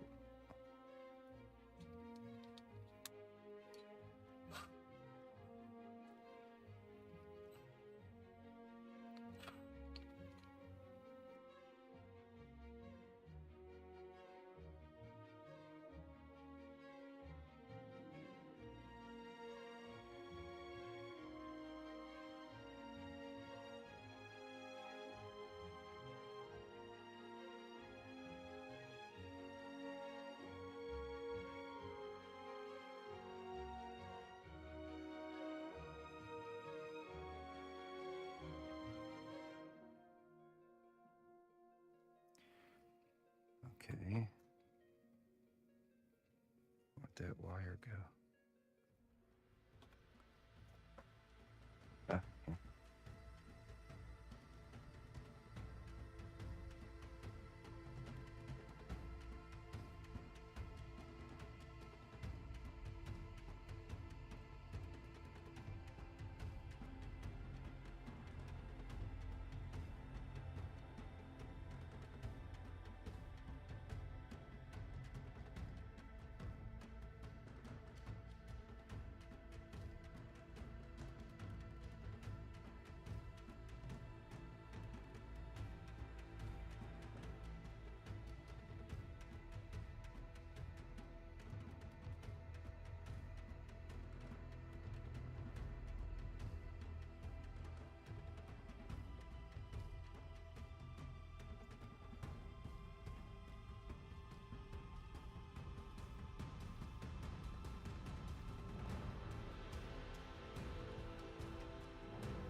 What's up there, Dee Dee?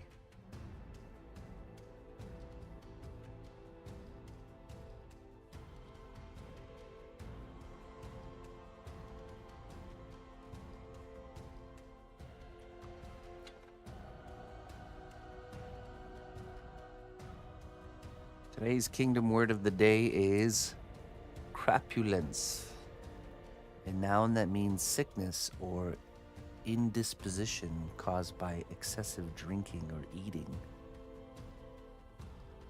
It's also synonymous with a hangover. Synonyms include headache and fatigue. Or symptoms, sorry.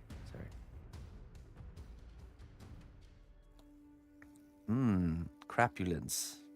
I have a crapulence today.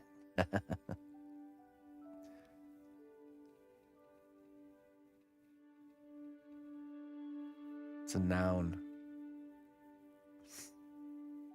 So would you say I'm feeling very crapulence?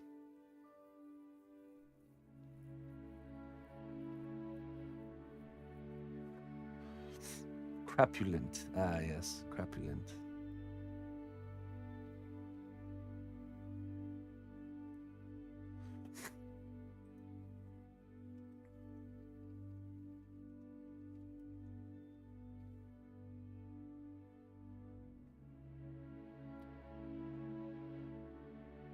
Okay, let's see here. I wonder if we should backpedal this a little bit here. Go back.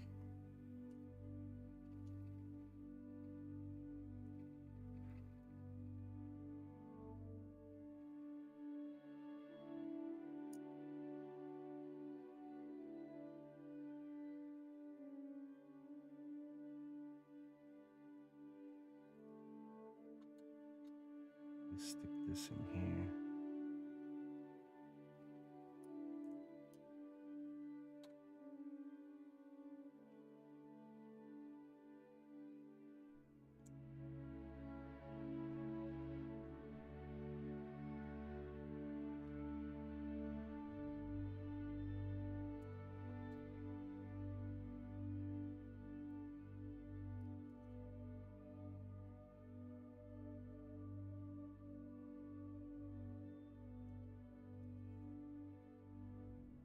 Okay, and then this goes here. Let's cut that about like this.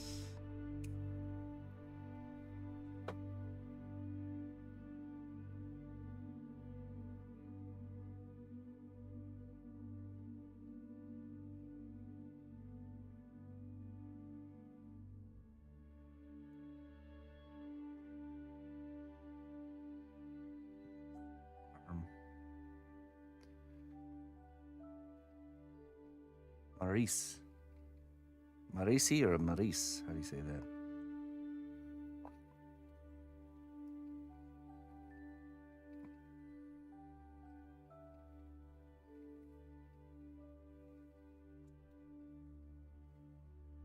Nothing much. How you doing? We're just doing a test fit of all these pieces we've been sculpting for this creature.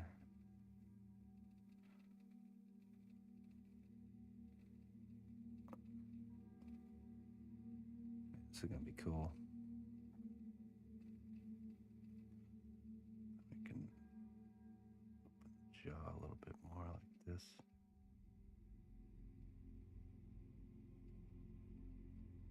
Yeah, I think we're not gonna have to do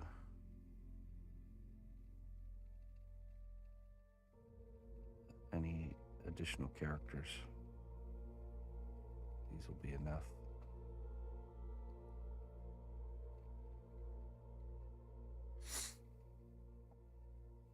And then the waist goes back here. I have to do the legs still though.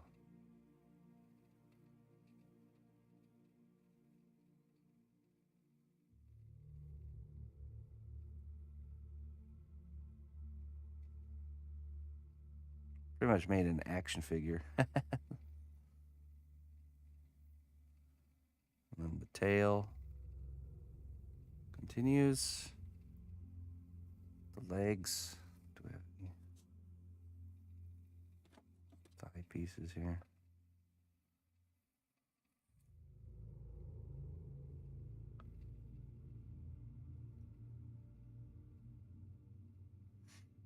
I'm doing great. How you doing there, Carmel? That's gonna be wow. Okay. When's the toy line dropping? Well, okay, so this is a very experimental way of me making this project.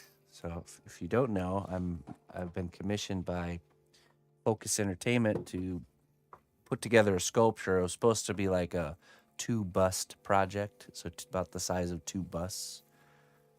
So I came up with this design right here, which was the original idea to kind of create a little horde of Tyranids, smaller ones, surrounding a partial character of a larger one. So it's almost like a half character with a base that has multiple parts. Well, I ended up making the smaller characters first and made them way too big. So now if I was to continue with this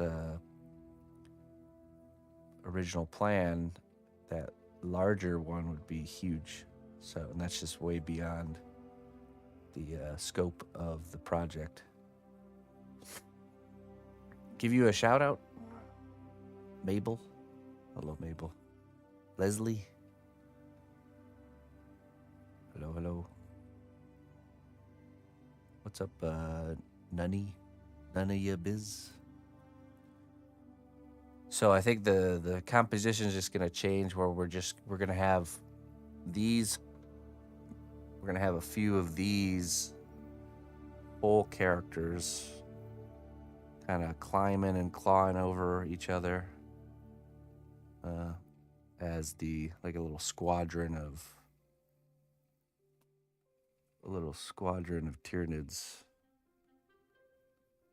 because this will be big. Might even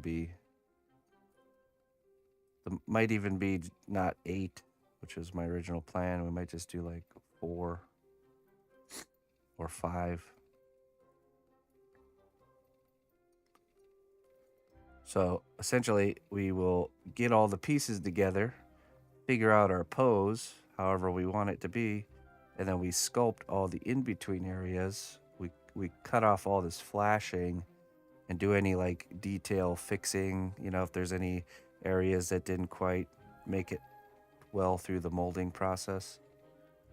And we're essentially creating full sculptures very quickly. Well, it's still going to take a lot of time, but way quicker than if I was to make it from the beginning, each one. So, that's pretty cool. I'm excited. So we still have to make the lower part of the legs and the feet. Might be our next. Hey, thank you, Maureen. Am I saying that right? Felita, hello, Felita.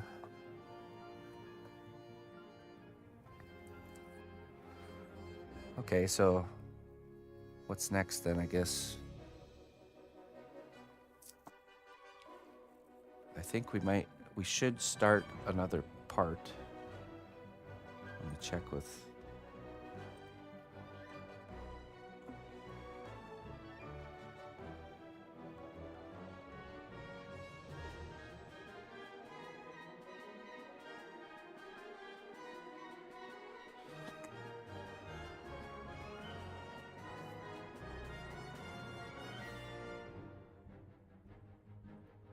Let me pull up my reference here.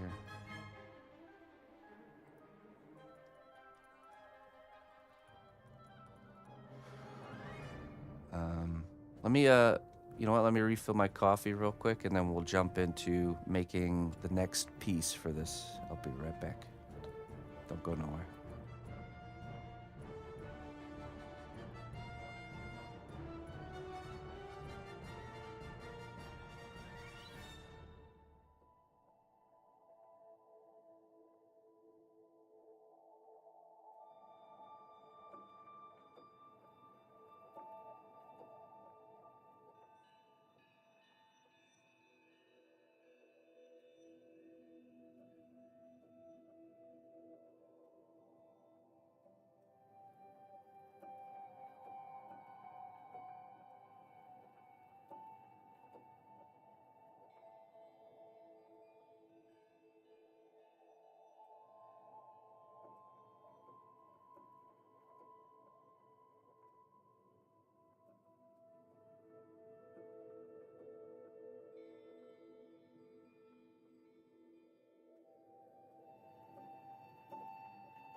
All right, I'm back. Thanks for waiting. Hey, Jonathan. I recognized your name and I just couldn't pinpoint from where. Now I remember. Yeah, that's awesome, man. Be sure to check out my, I have free classes available. Follow along how to sculpt a character from start to finish. On my YouTube channel, you can see a playlist. There's a completed class, which is a woodland gremlin character. And then right now we're currently working through a class of how to sculpt a dragon, which I can show you. And you can join any one of those and follow along, and I'm sure you'll learn a lot. And it's free, so check it out. I'll show you the progress on the dragon. The live classes happen every Sunday.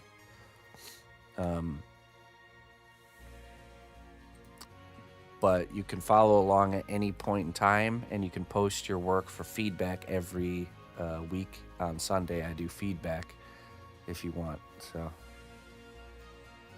let's see here. This is the dragon we're working on, which this piece doesn't have a home since it's for the class. If anybody's interested in picking this one up, shoot me an email. You'll be allowed to have a say in the color scheme if you do.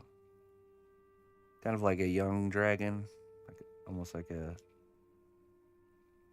kid dragon is what I'm going for here.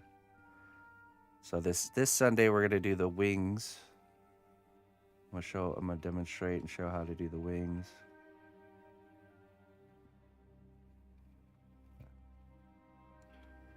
Pretty happy with how that's turning out so far. I have to finish the back before this weekend.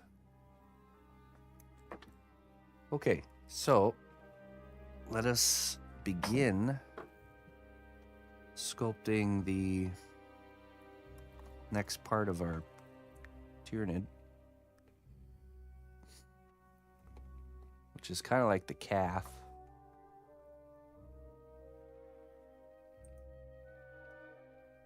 Three parts left to do. Let me grab the assembled one. Make sure we get the sizes right here.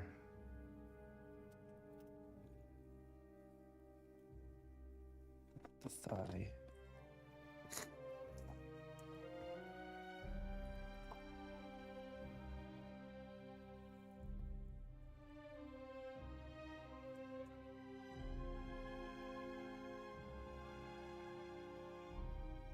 Okay, so this is to be slightly shorter than the thigh.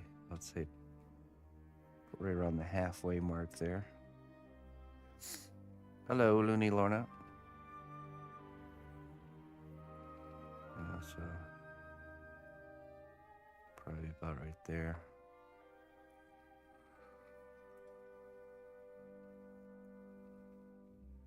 Now let's kind of create a loop here at the top. Make it hold on much easier.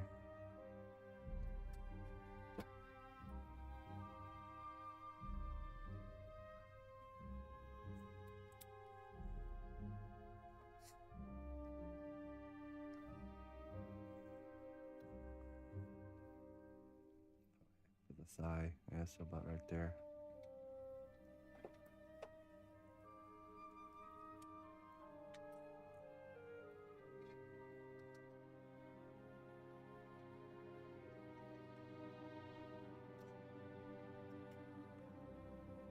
Put a little mark.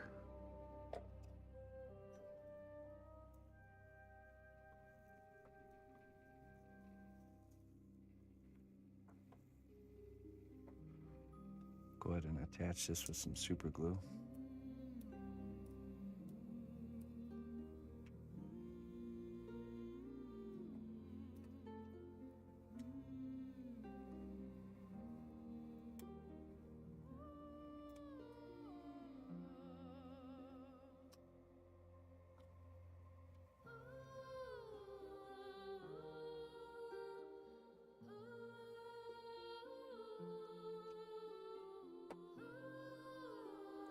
base layer of clay down.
This is kind of like the calf muscle here. Calf segment. Goes like this.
Hey, what's up, Looney Lorna?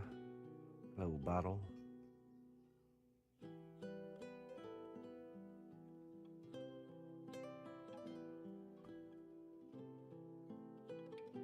Just adding mass where we need it, and then we'll blend it in.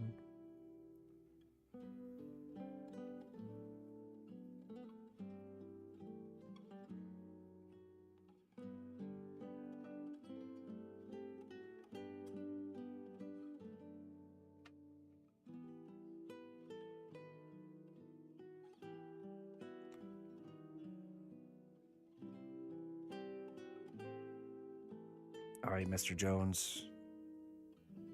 Enjoy, my friend.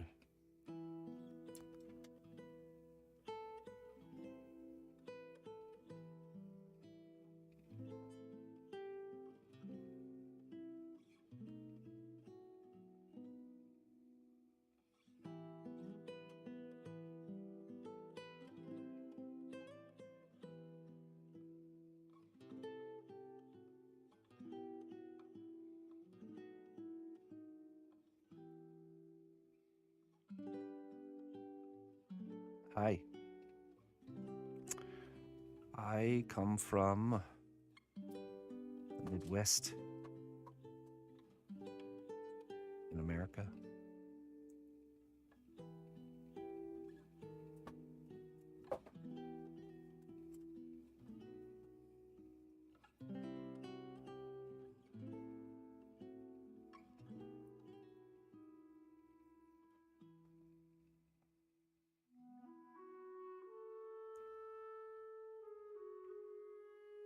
Land of rivers and eagles.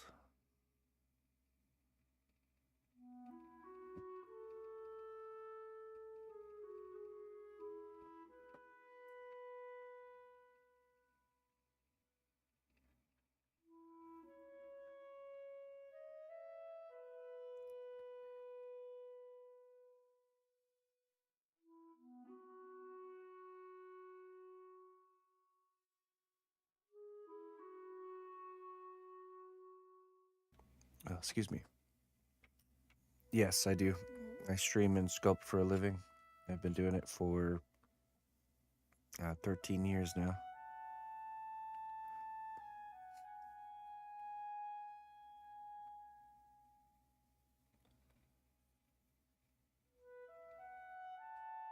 I started on Twitch. Still on there. I'm multi-streaming now. I was the first non-gaming partner on Twitch back in 2011, I think.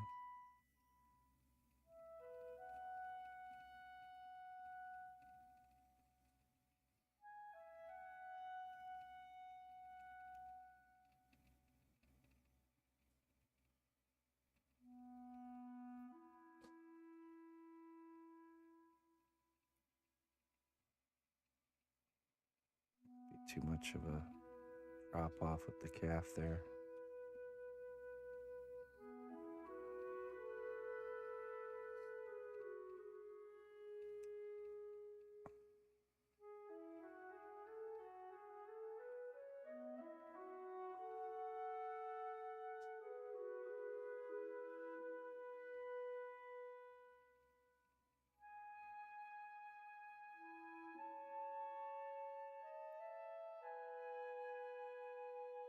Okay. Let's fill in this area a little bit more.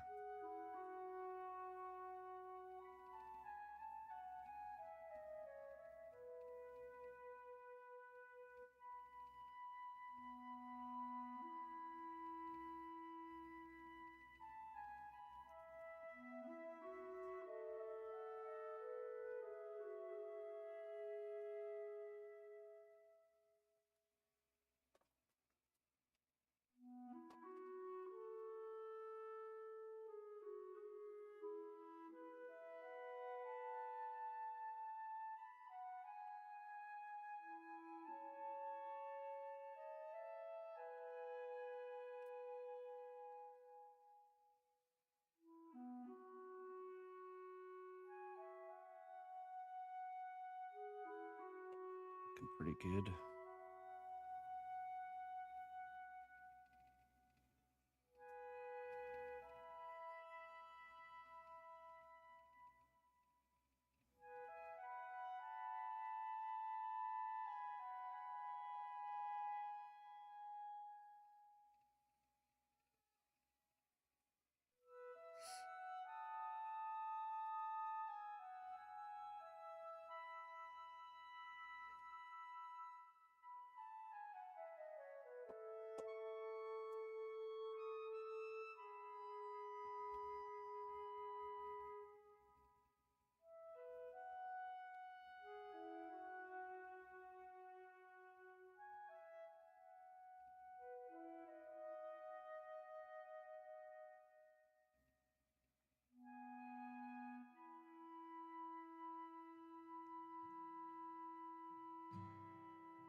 You want it to be symmetrical.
Let's brush this with alcohol.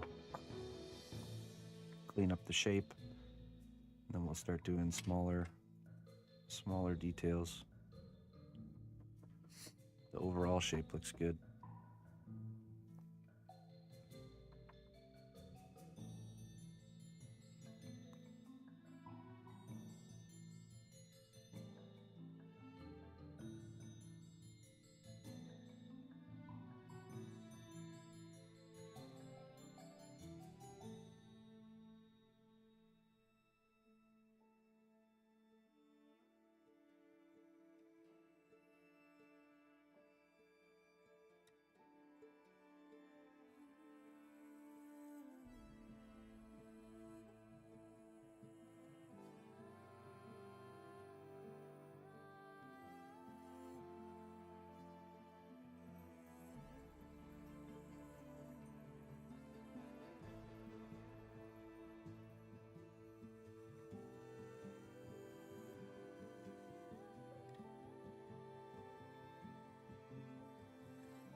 I will be. Yep.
Excuse me.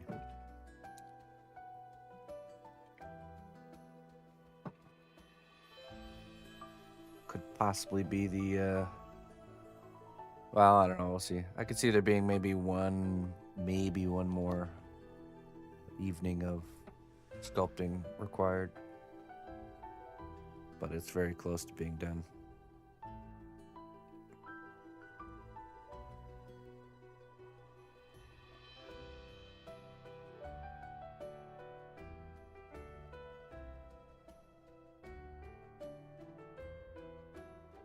I have a chunk of clay that has become sticky. Is that from overworking, or could it be from ambient temperature?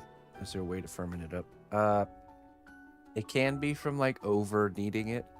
It can also be from like residual glue. Like if you have parts that you glued on with the C2 and then you remove those parts, the glue kind of makes it softer when you mix it back in. Probably not ambient temperature. And yes, there's a way to ferment it up. What you have to do is you have to get it as flat as you can and then stick it between two pieces of printer paper, regular white printer paper. And you'll start to see like an oil ring appearing on the paper. It's like the paper essentially will leach out the what makes the clay soft. So, and the longer you leave it, and the more times you change the paper, the firmer it will get. So, you just have to kind of experiment till you get the right consistency that you want. So yeah, just roll out a piece of clay flat and stick it between the paper for like an hour or two, and then check on it, see how you like it.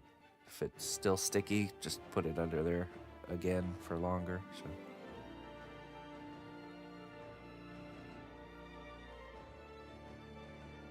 the softer the clay, the stickier it gets. That's just the rule of thumb there.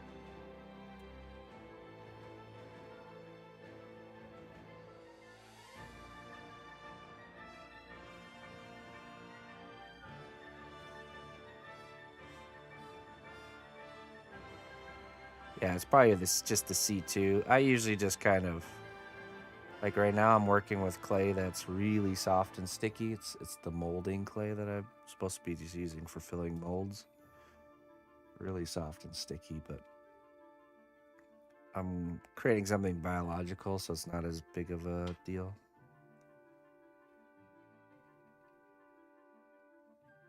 Yes, you can definitely ferment it up.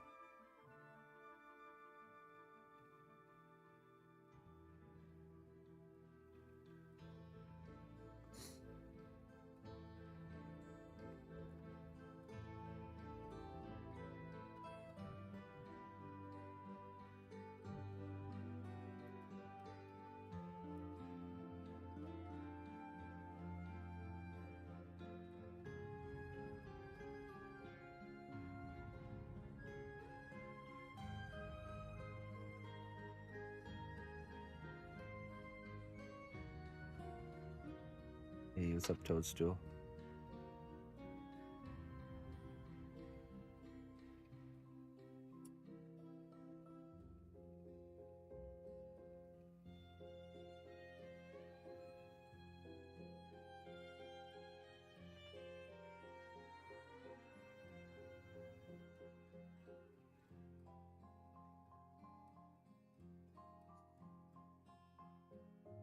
Muy bien.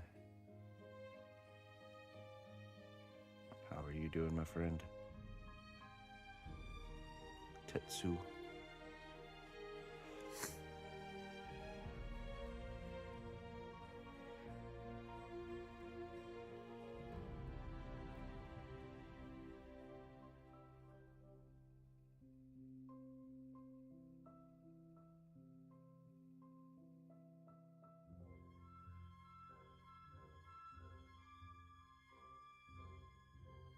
Good. Very good.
It will. That is a factor. It's just usually not that big of a factor. But yeah, like my last workshop was in a shed in the backyard, and in the summertime, it would get very hot in that shed. Like I'm talking like 105 degrees Fahrenheit, and the clay would be softer. So it does have an effect, but usually it's like, unless it's like really to the extremes, usually not a factor. So it is kind of a factor for you, but I'm sure it's not as hot in there as it was in the shed. So Arcelia. Am I saying that right? Or is it Archaea? Archaea. First one or the second one?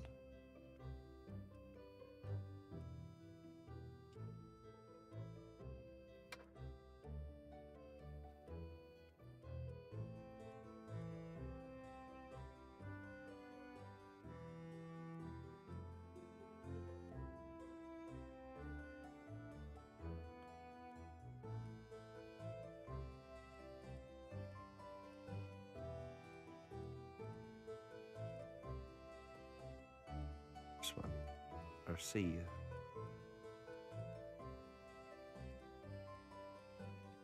Yo trabajo arcilla. I work clay. Yo trabajo desde arcilla.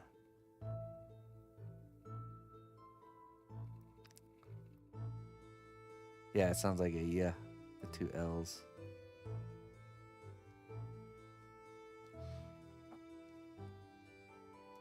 Yo trabajo con arcilla.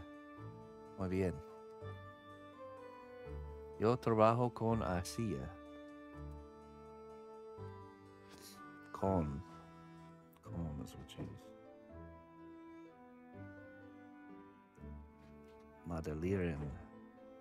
Deutsch.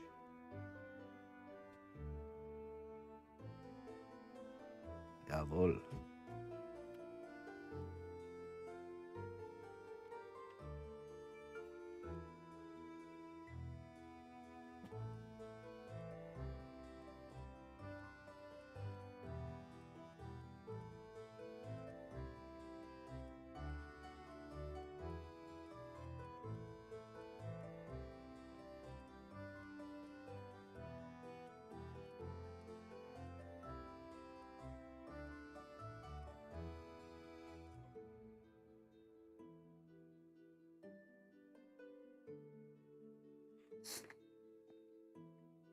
Arcilla.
Hail, noble ally.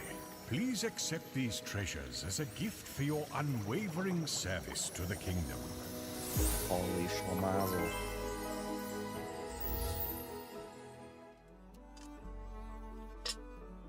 A 56 months. Thank you so much, man. Thank you for supporting my work and sticking with me.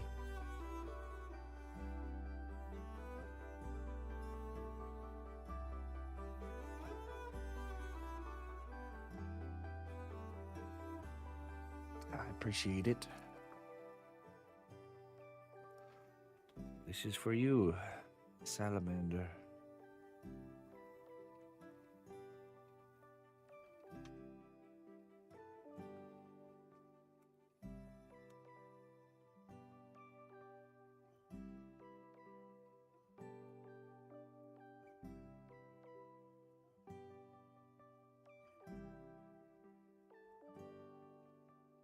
See each failure as a chipping of a sculptor. It is not to break you, but to strip away the unnecessary, revealing the masterpiece within. That's a good one. That's a really nice one. See each failure as the chipping of a sculptor. It's not to break you, but to strip away the unnecessary, revealing the masterpiece within. And it hurts. It hurts a little bit to be chipped away at. That's okay. No progress in this life comes without pain. Think about it. Progress is not comfortable. Comfort is the enemy. Tell you what.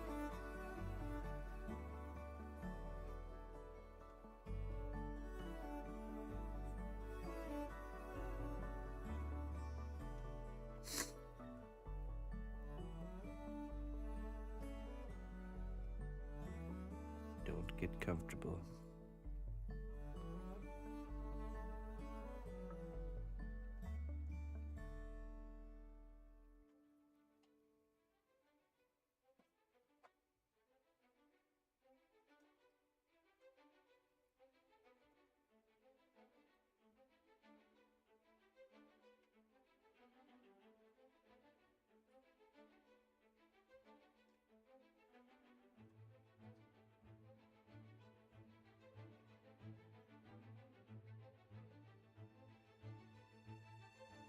Sorry, I have a little bit of a cough.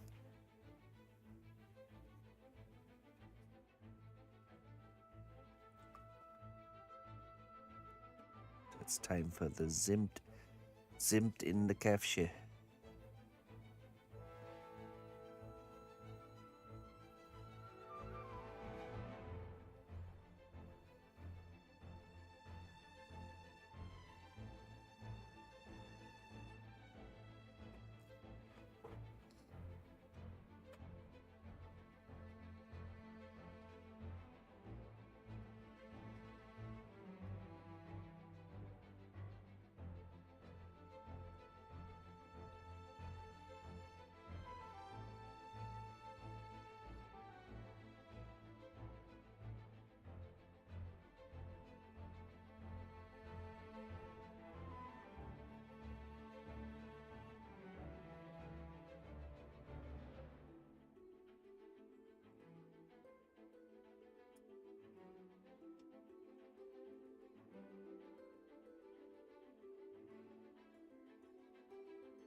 think we need to make an animatronic Warhammer 40k display. Get some little motors.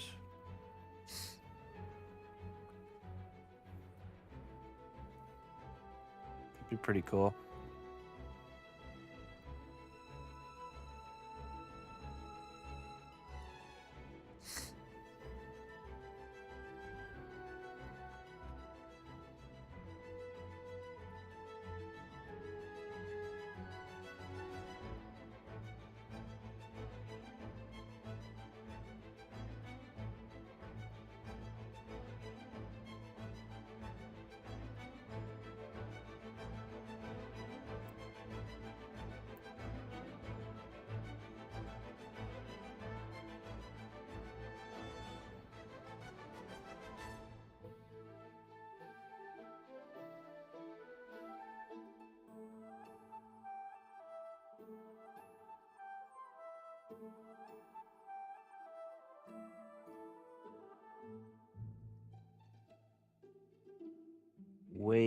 Way bigger than I planned. Oops.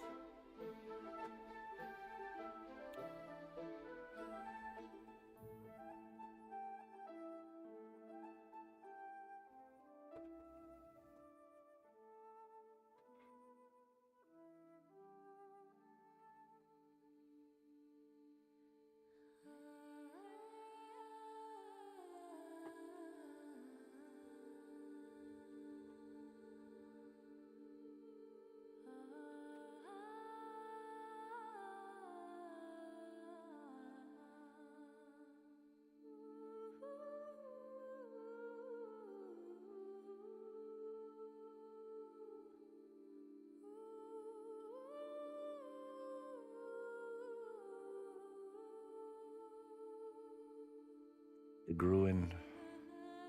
Hello.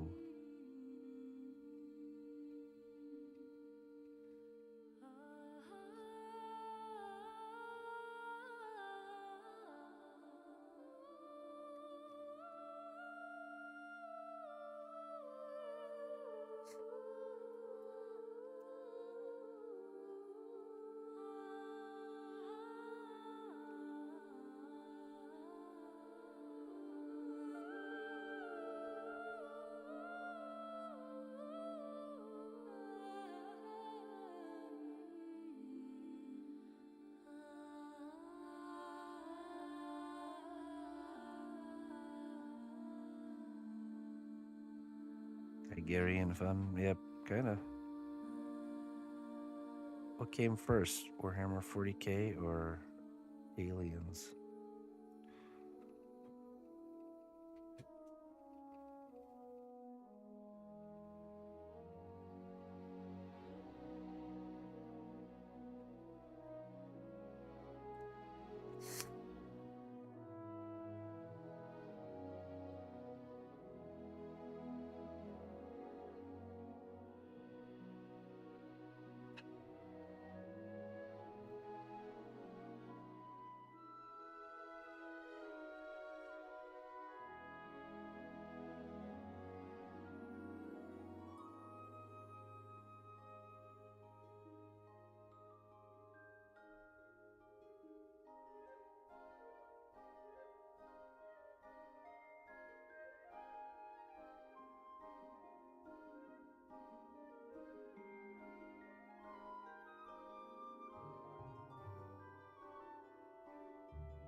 That's all. Hey, have a wonderful day at work, my friend.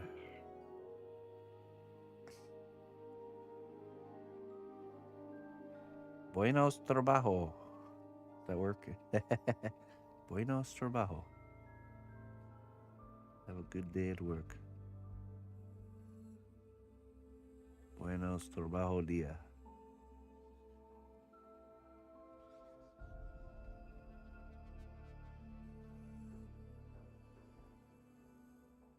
Awesome. Yeah, I mean, I just think it's one of the best ways to really learn and learn quickly is to follow along with somebody that has blazed the trail a bit. It spares you the having to reinvent the wheel steps, you know. Que te guntas un bien día en el trabajo. Que tengas un bien día en el trabajo. There we go. Hey, what's up, Komodishe? Yeah, and there's a lot of little skills and things that you, no matter how, there's no amount of teaching I could give to somebody for them to learn, like hand-eye coordination, how to grab the right amount of clay, all these little things, you know. But there's a lot of things I can impart onto somebody, like the order in which you should do things is going to make life a lot easier, or if you do them in a different order, it's going to make life a lot harder, you know. Those are the golden nuggets of information, you know. Because when I started learning, I'm self-taught, so I had to go through so for some things, years of doing things the wrong way before it finally clicked to do it a different way that's easier and better. So you can skip the years of doing things the wrong way or in a less efficient way. And of course, my way isn't the only way, of course, but there's going to be things that you're going to pick up that's going to save you potentially years of having to figure it out yourself. So, right, what products to use for certain things is another. There's certain knowledge that you can just give to somebody, then they have it, and it instantly jumps them up on their quest. But there's some parts that you just can't. There's no way to like shortcut your way through it. You just have to. You just have to get the time in. You have to embrace the struggle and step up to the challenge. And remember, real life, growing a skill in real life is like playing a video game backwards. You face the hardest boss fight at the beginning, and you gradually work your way towards the tutorial at the beginning of the game. You do the hardest boss fight first, and then it gets easier and easier as you go. Backwards video game. Or perhaps a video game is a backwards real life skill growth, skill arc. So if you're just starting out and you're having a hard time, guess what? You're on the right path. I always say stuff like that because I specifically remember when I was up and coming in the craft. When I was having a hard time, I always felt like I was doing something wrong. Because why am I having such a hard time with this, you know? I must be doing something wrong, yeah. Or I just don't have the secret sauce that someone else has. But the reality is no, it's just part of it. Everybody, you see somebody who's like really easily doing something very well, that's difficult to do. They had to do the starting phase too, where they're really bad at it, struggling. You just don't see that. You don't see it because, you know, they're years into the craft or whatever. You know, so.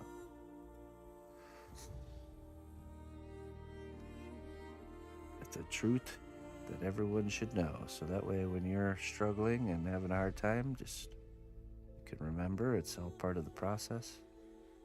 Keep pushing forward. Does get easier every time. It gets easier.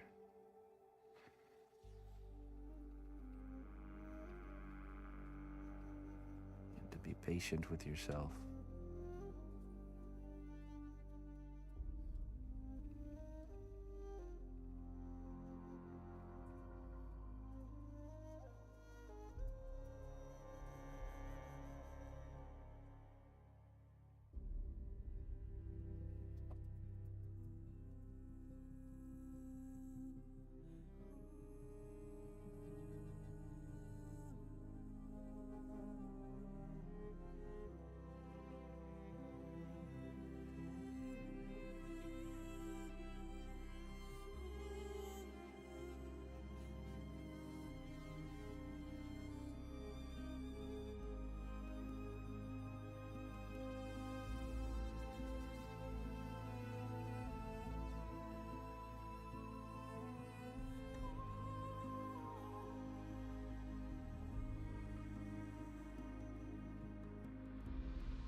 Ah, you succeeded in your quest. Thank you. Now we know. 1976. And then after that came this variation, the kind of like demonic bug alien race. And then I think after this came like StarCraft 2 or StarCraft, the world of StarCraft with the Zerg.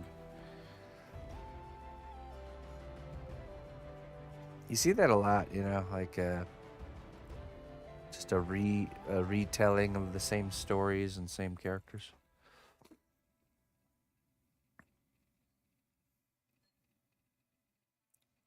But everyone claiming ownership over everything that they come up with. It's basically human history, yeah, right? There's nothing new under the sun, as they say.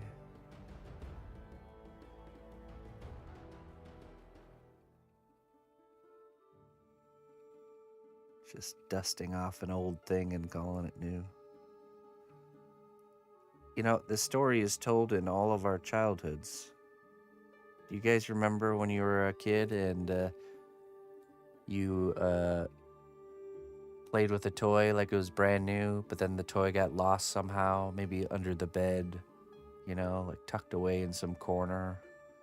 You didn't see it for like many months, but then you found it again and it was like it was brand new again, all over again.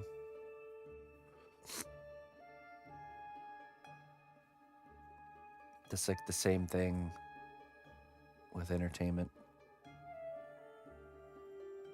Just dust off this old book here or this old story and put a new skin on it and boom. Latest, greatest sensation. Everybody loves it.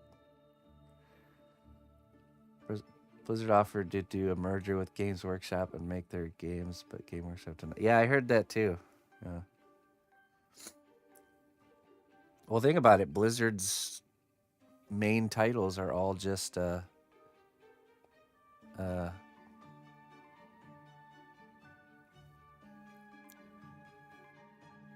just kind of like a rehash of Games Workshop's IP. You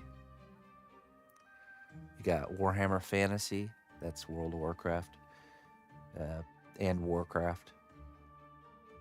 And then you have Warhammer 40k, and that's StarCraft. Well, Hearthstone is just a card game based. Hearthstone is literally Magic the Gathering with a skin on it, you know? I'd say Magic the Gathering was the first card game like that. Maybe even Pokemon.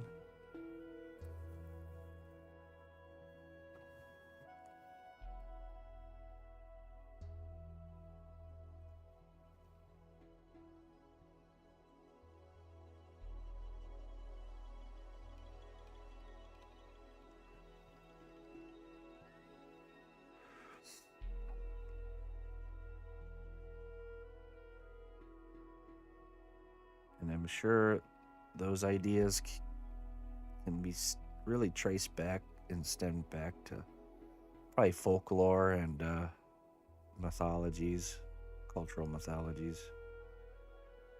I love looking at mythologies of the world and seeing the similarity between the stories and the characters.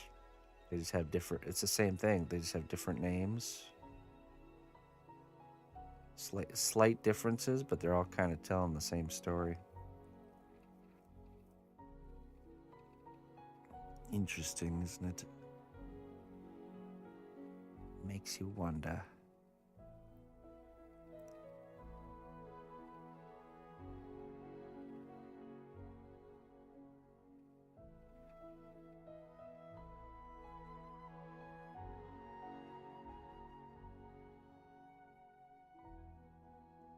The way I think about ideas and creativity is I think different than most. I don't think there's a single original idea that exists that's not based on something. Creativity is simply taking existing things and combining them together in a different way. Almost like you're mixing a drink. You're not making new elements of the drink. You're just mixing existing things together to create something that seems new. But nothing is new.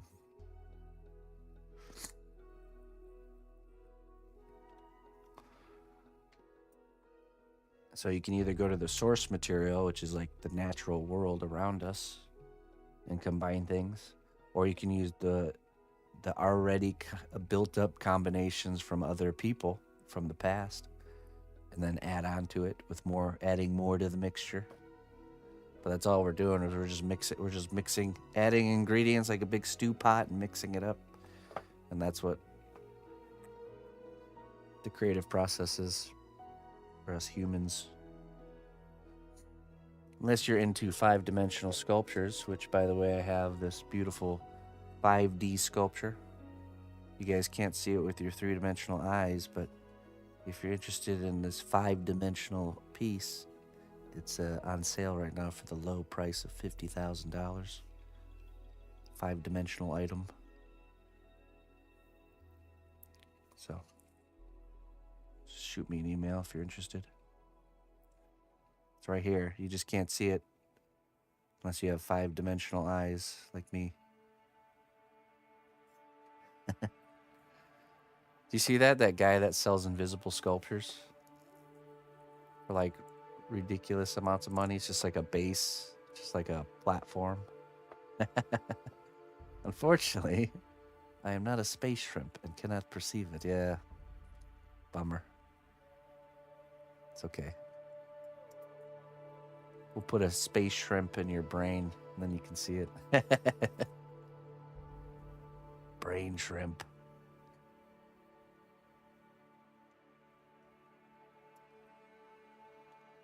There's a guy that does that, though. I have 5D eyes, and I gotta say, it's something. It's something. Are you open to haggling, though? Oh, I'm glad somebody can see it there. Be at easel. Hey, how you doing? Yeah, there's a guy selling like really big invisible sculptures. actually selling them for lots of money. I'm like, oh, okay, that's totally not money laundering or nothing shady going on there. Perfectly normal in the fine art world. I really think the fine art world is like the longest, like, in the open air money laundering pathway that's just there that everybody knows about, but nobody does anything about it. I'm talking about like the high end, like upper echelon fine art world. Oh, look at this paint splatter on a canvas. That's got to be worth like 50 million. Easy. So then they establish the value, and then they can keep their value inside of an object that really has no value. It only has value because people said it does. But craftsmanship value is not, it doesn't exist there. Anyways. And then pay cash. Yeah, then you store the value inside of this worthless piece of banana duct tape to a wall.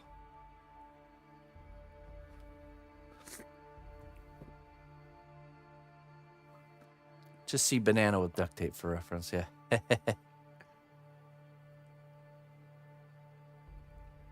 Yeah, some people really try to be in that world so much that they've tricked themselves into thinking that it's actually like, you know, like, oh, the mind is so complex. This piece is just, it's like literally like a tangled up ball of twine or something on a pedestal. Oh, yes, I see the complexity of the artist's mind behind this piece. Oh, then you gotta sip the wine, you know? It's all just a social thing. I don't know. I don't know what it is. I don't like it though. Not for me. Not my cup of wine. That's for sure. I like to see, when I see a piece of artwork, I like to see and I think most people are like this. I like to see the effort behind it and the skill, you know, the mastery. That to me is what is good art. Of course, there's good composition and storytelling and all that stuff, but it also has to be backed up by like skill, you know. Me and Emma just did a tour at the Fig Art Museum in Davenport. Oh my goodness. There's great, wonderful, masterful works of art there, and then it's like right next to like something that literally a child could paint. But it's like that whole like complexity. It's so deep I can't even understand it. That's how deep it is.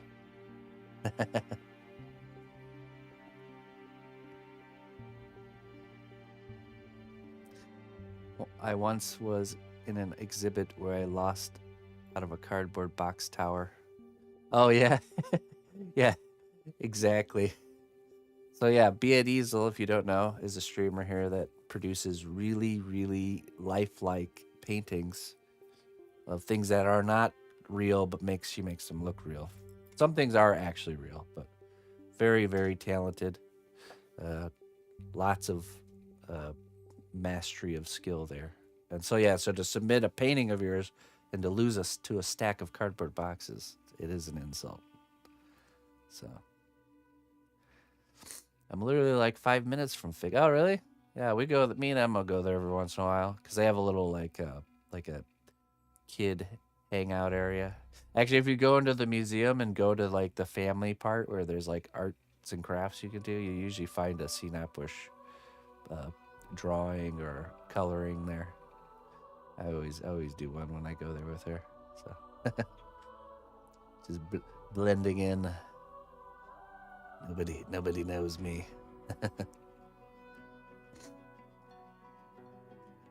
It's funny. It stung, I'm not gonna lie. Yeah, of course it did. Rightfully so. Yeah, it has a lot of good stuff. Yeah, but there is some of that. You have to. There's definitely some of that sophisticated, non-skill based sophisticated stuff. But there's a lot of good stuff too.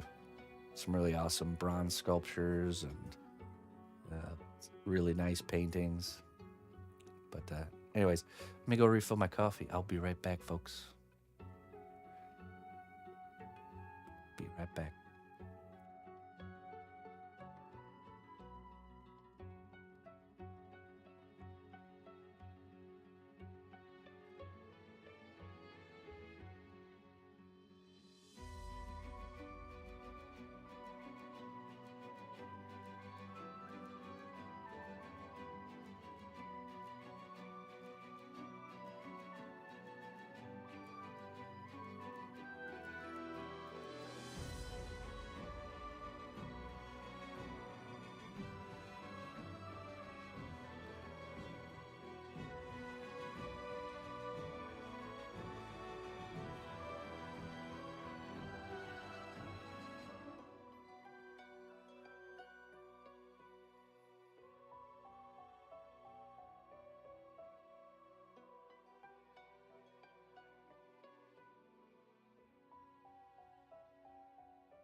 All right, package showed up saying for the cnotbusch family, so I'm guessing it's from one of you guys. Oop. Gift.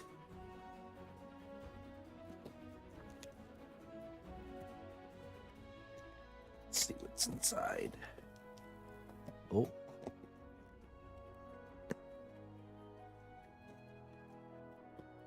I think I know who this is from. Just in time, too. We just ran out of coffee. New Mexico Pinion Coffee. Ooh. 100% naturally flavored, no artificial ingredients.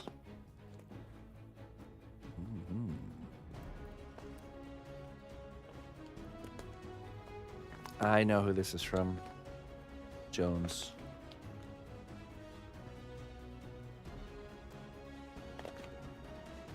New Mexico Pinion Coffee, Albuquerque.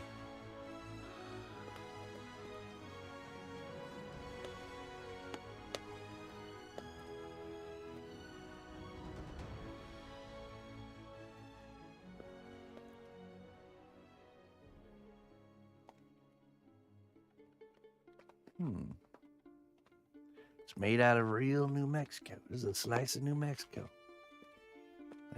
They scoop up some of the dirt and put it in with the coffee, so you get the flavor of the land. Thank you, Jones. We will enjoy it. I don't know if he's here right now. I'll have to thank him. Natural flavors of the earth. I love food labels and the terms that they use. Like, for example, uh, you go to like a grocery store and you go to the meat department and you look on the packs of the chicken and it says all natural chicken, or it says all natural. I was like, well, I hope so. I don't know where else you'd be getting chicken from if it wasn't from the natural world. 5D chicken, unnatural. Inter interdimensional chicken.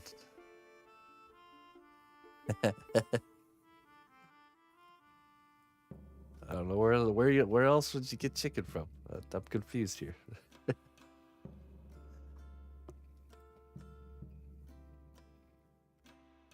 We're so Us humans are so easy to trick. That's the problem. Like they could just put all natural on things, and people are like, "Ooh, it's all natural." It's like everything's all natural, even like chemicals and stuff.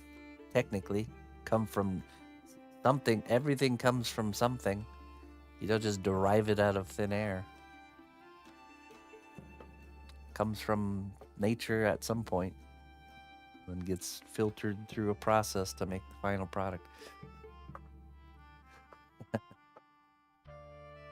Modified soy product look like meat these days. Yeah, I know.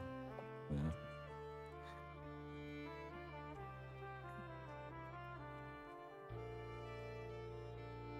Okay.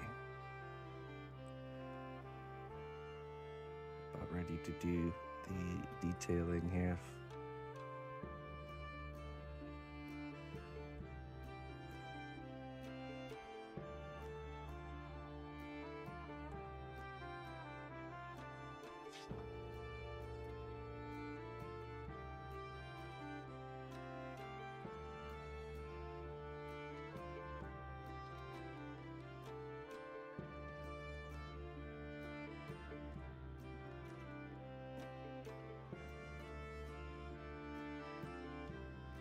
Even if you, yeah, exactly. Even if you could pull it out of thin air, it's still naturally from the air, right? There's not a single unnatural thing in this world. It's all natural.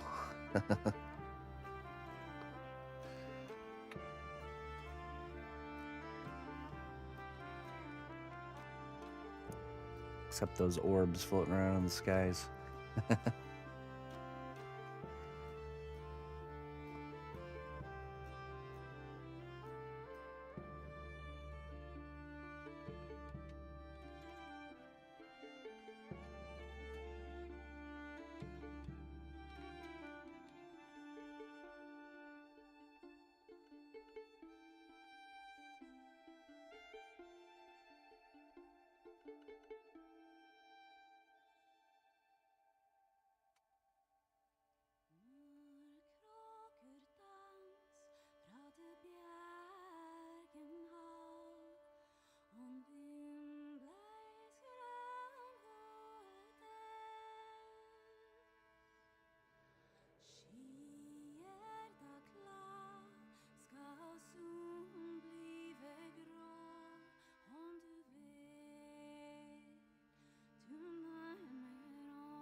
Stirred vegetable protein, soy flour, caramel color.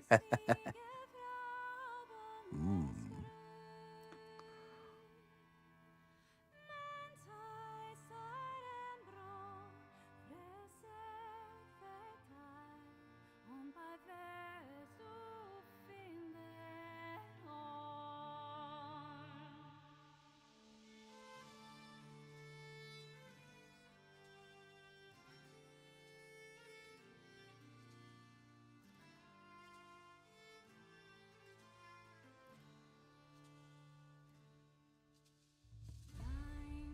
Hey, Spirited.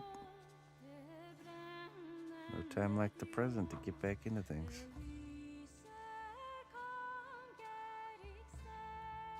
Now to take action.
No, you're good. It's cast clay. Exclamation point clay will give you a link for it. It's a type of polymer clay.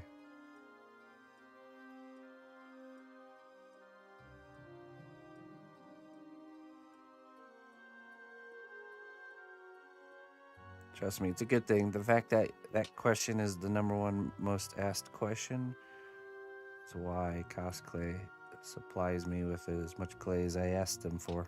So.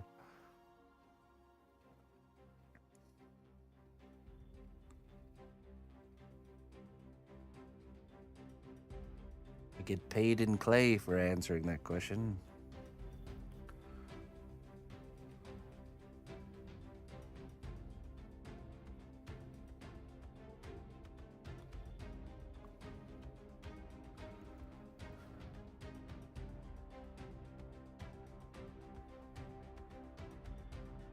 Oh, there you go.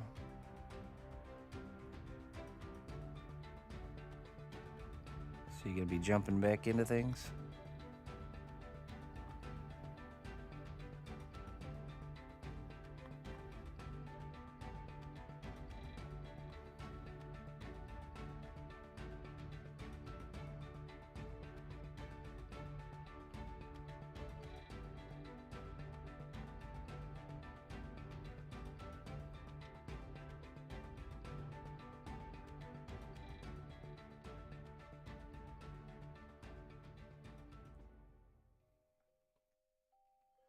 Do I prefer to paint cast clay or wed?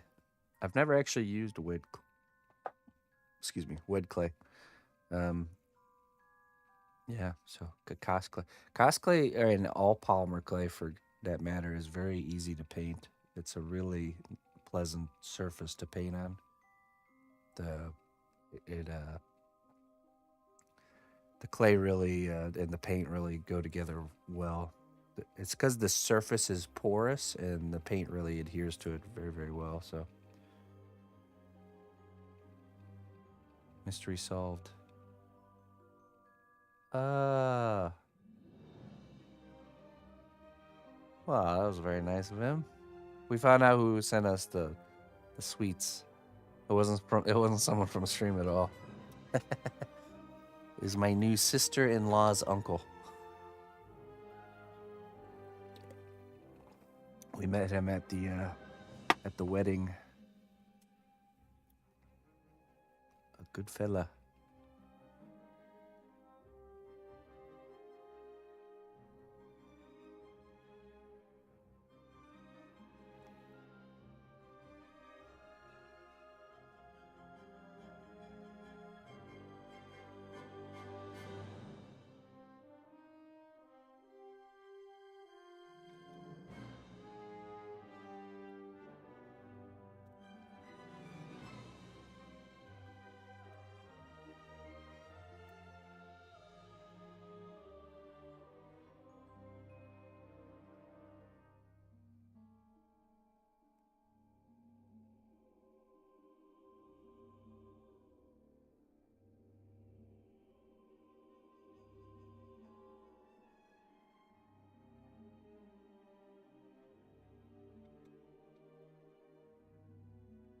I use medium firm.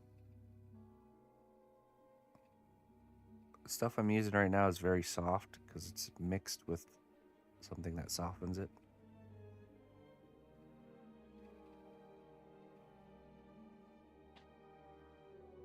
So I have a pretty good tolerance for really soft clay, but I prefer it to be a little bit firmer. There is a firmness above the firmness I usually use called extra firm, which is nice too.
I've watched you work for a while. I just found out you have a free class on YouTube to sculpt a woodland gremlin. I'll be doing it after Christmas. Do you have a site that posts classes on other sculpts you have done? I'm assuming I would need to join a membership or something. Seeing you are, yeah, that's old. Teach is not a thing anymore, Lloyd. No, the classes are free, so we do we kind of crowdfund them. I'll create a donate or a tipping goal or donation goal before the next class, and then people just chip in whatever they want. You don't have to. It's just like a voluntary crowdfunding thing. So right now we're currently working through the dragon class, which happens live on Sunday morning. So every Sunday morning, unless something comes up, we do our class live, and then you can watch the videos from that class if you can't catch it live. So and to really take full advantage of the class, you need to join Discord, which, if you don't know what that is, it's like a kind of like private social media app. It's just like a forum, really, where you can post your work. Does it have to be live, or is it archived? It's live and archived, so you'll always be able to see the broadcasts at any time on YouTube. They also on Twitch or YouTube.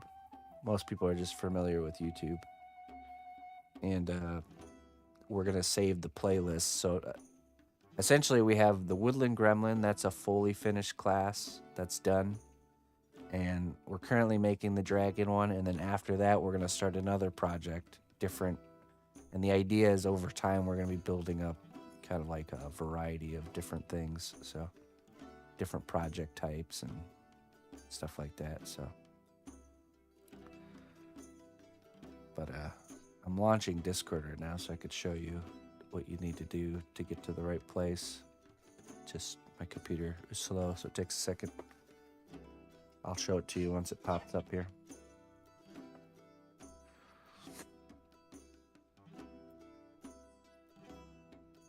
Oh, nice, Hugh Sater. That's awesome. All done? No, not done.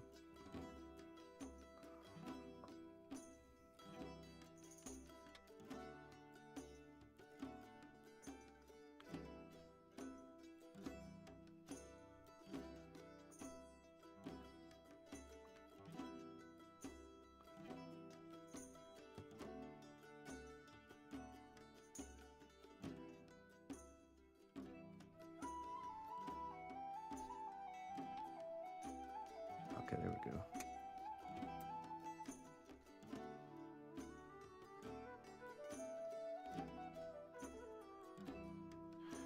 Okay, so here is the.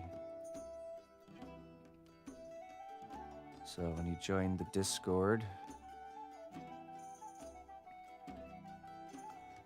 here's what it looks like. When you first join, you're going to go to the rules section here, and you're going to hit this button right here to react to the rules, and that should unlock all these channels for you. There's places like the creative corner. You can share your artistic quests. There's all kinds of cool stuff on there. It's just like a forum, so each one of these is a different thread, so creative stuff. There's here's the school section, so these are all the school threads. You can go to general class info, and this is where all the material lists and stuff is for the classes that you can check out. And then here's the dragon class. This is where you can post your dragon for review each week.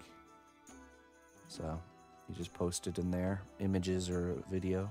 And then every week I go through these live and give feedback. You could also still post for the gremlin class. So you can see other people, gremlins that they've made. Yeah, 18 Vix is still working on his here.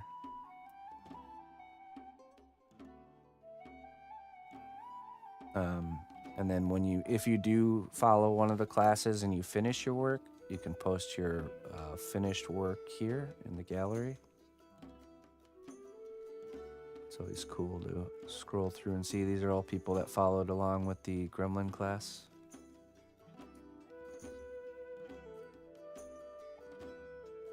Looks really good, man. It's a dragon's piece.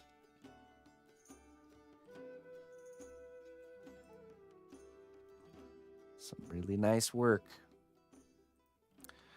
And then here's just other stuff. So like if you're into gardening, there's the greenhouse channel, fishing, you know, if you have pets you want to share, all that stuff. And this is just for the cnotbusch community. So like our own little private forum.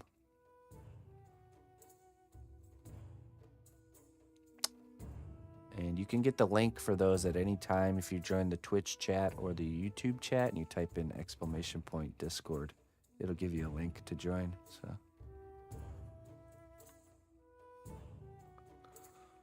okay. What's up, the French invasion? How you doing?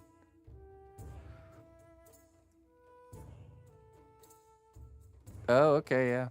Yeah, I mean it's still I guess fairly new. Doing the classes. We were doing, so what kind of sparked this was I was doing classes with another site that they were sponsoring. They were paying me to be on their platform and make the classes. But when that had ended, I wanted to continue, so I figured we would just do it ourselves. Actually, what sparked us to do it ourselves was one of our community members came forward and emailed me and said that they would pay me to essentially, like, what would it cost to actually put on a free class for the stream. And they ended up funding the first one themselves. So the Woodland Gremlin class was funded by a single person.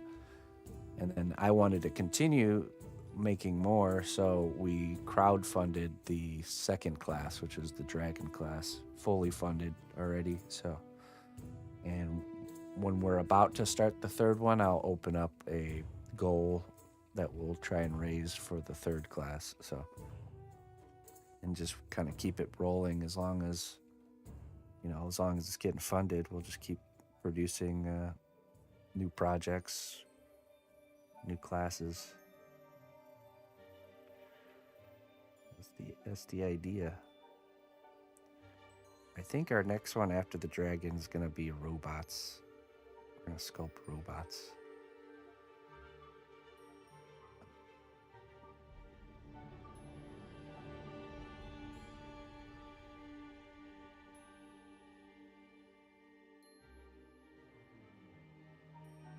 I try to pick things that I know people can do of all skill levels that teach different techniques and different kind of lessons.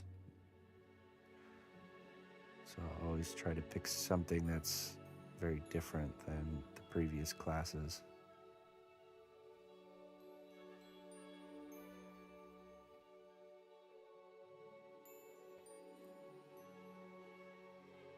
I'm not sure if I could see getting into more intermediate type topics.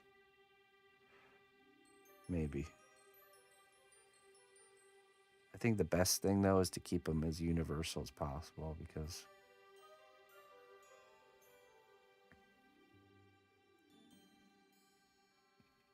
you know, like I said, people of all skills can join.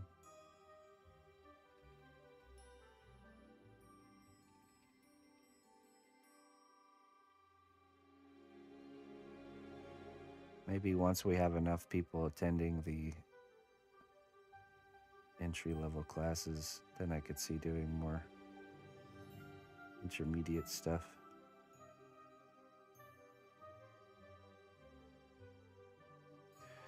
Right, exactly, yep. I'm just sharing my approach, how I overcome obstacles and things. And there's many ways to do it. I can only share my way.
Okay, let's brush this very gently. And then do some small touches, and then this will be ready to be baked.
Hey, digital.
I'd say that's ready for the cookery.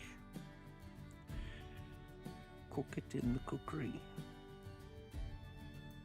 So that's the that's the calf.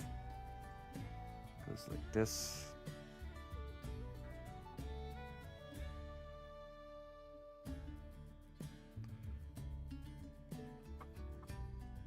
And then there's the next segment, which is the shin, and then the hoof.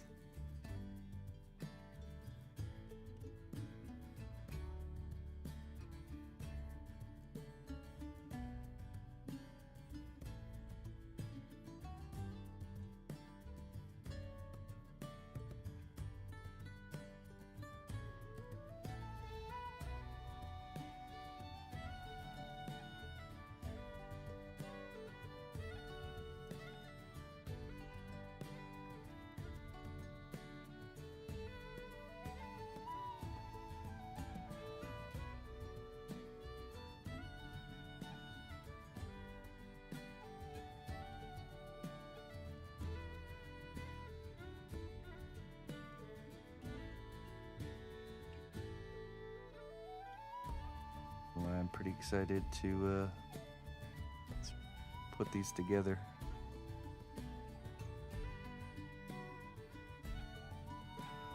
Almost there.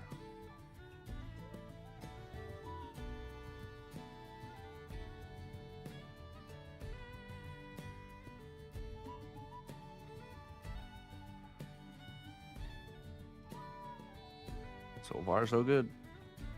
So we got some more molds to make. Got to produce more pieces. And we only have those 2 objects left to make, which I think we'll be able to do tomorrow.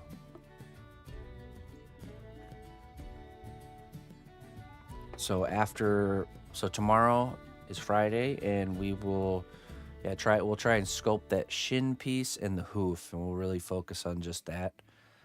And then the whole character, all the pieces are in place, and all we need to do then is produce the duplicates and start bashing them together just like we did with this one. And then once we have them all kind of together, we can figure out the pose configuration for them all. We'll kind of pin it in place with glue and epoxy. And then we'll have to take each character and essentially sculpt all the in-between areas. We'll add little bits of, battle damage and uniqueness to each one. We'll have to add any teeth or spikes that didn't get included in the sculpting process. And then we'll end up with our finished creature. And I think if we're going to add a lot of motion and a lot of action in the posing of these, and it'll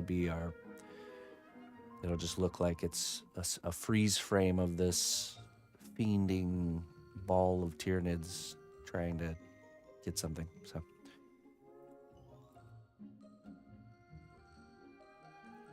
I'm not sure how many we'll produce for the full composition. I'm thinking around 4 or 5 of them could be enough to tell the story. That's already over delivering, I think. Yeah. Hey, Dignified. Doing good. How are you? Yeah, so we'll go ahead and leave things there for right now, folks. I'm going to get out of here and carry on with my day. I will be back online at 6 p.m. Central Time. And we'll be finishing up another project we got in the works, Ajax from the First Descendant. It's a very mechanical-looking guy. So, and if I don't see you tonight, I'll be back on tomorrow morning, 8 a.m. Central Time, and we'll continue on. So let's find someone to raid, and I'll go ahead and get out of here. Thanks for tuning in, everybody. Thank you for being a good audience, and thank you all my supporters, all my subscribers, clients, tippers, viewers, all of you doing your part to make this show continue onwards.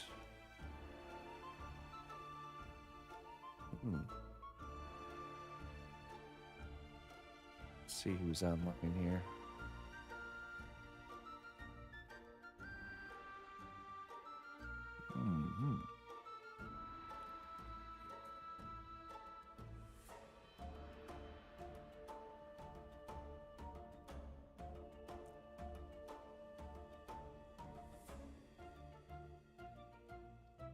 Matt E. Let's go raid Matt E. Doing some miniature work. I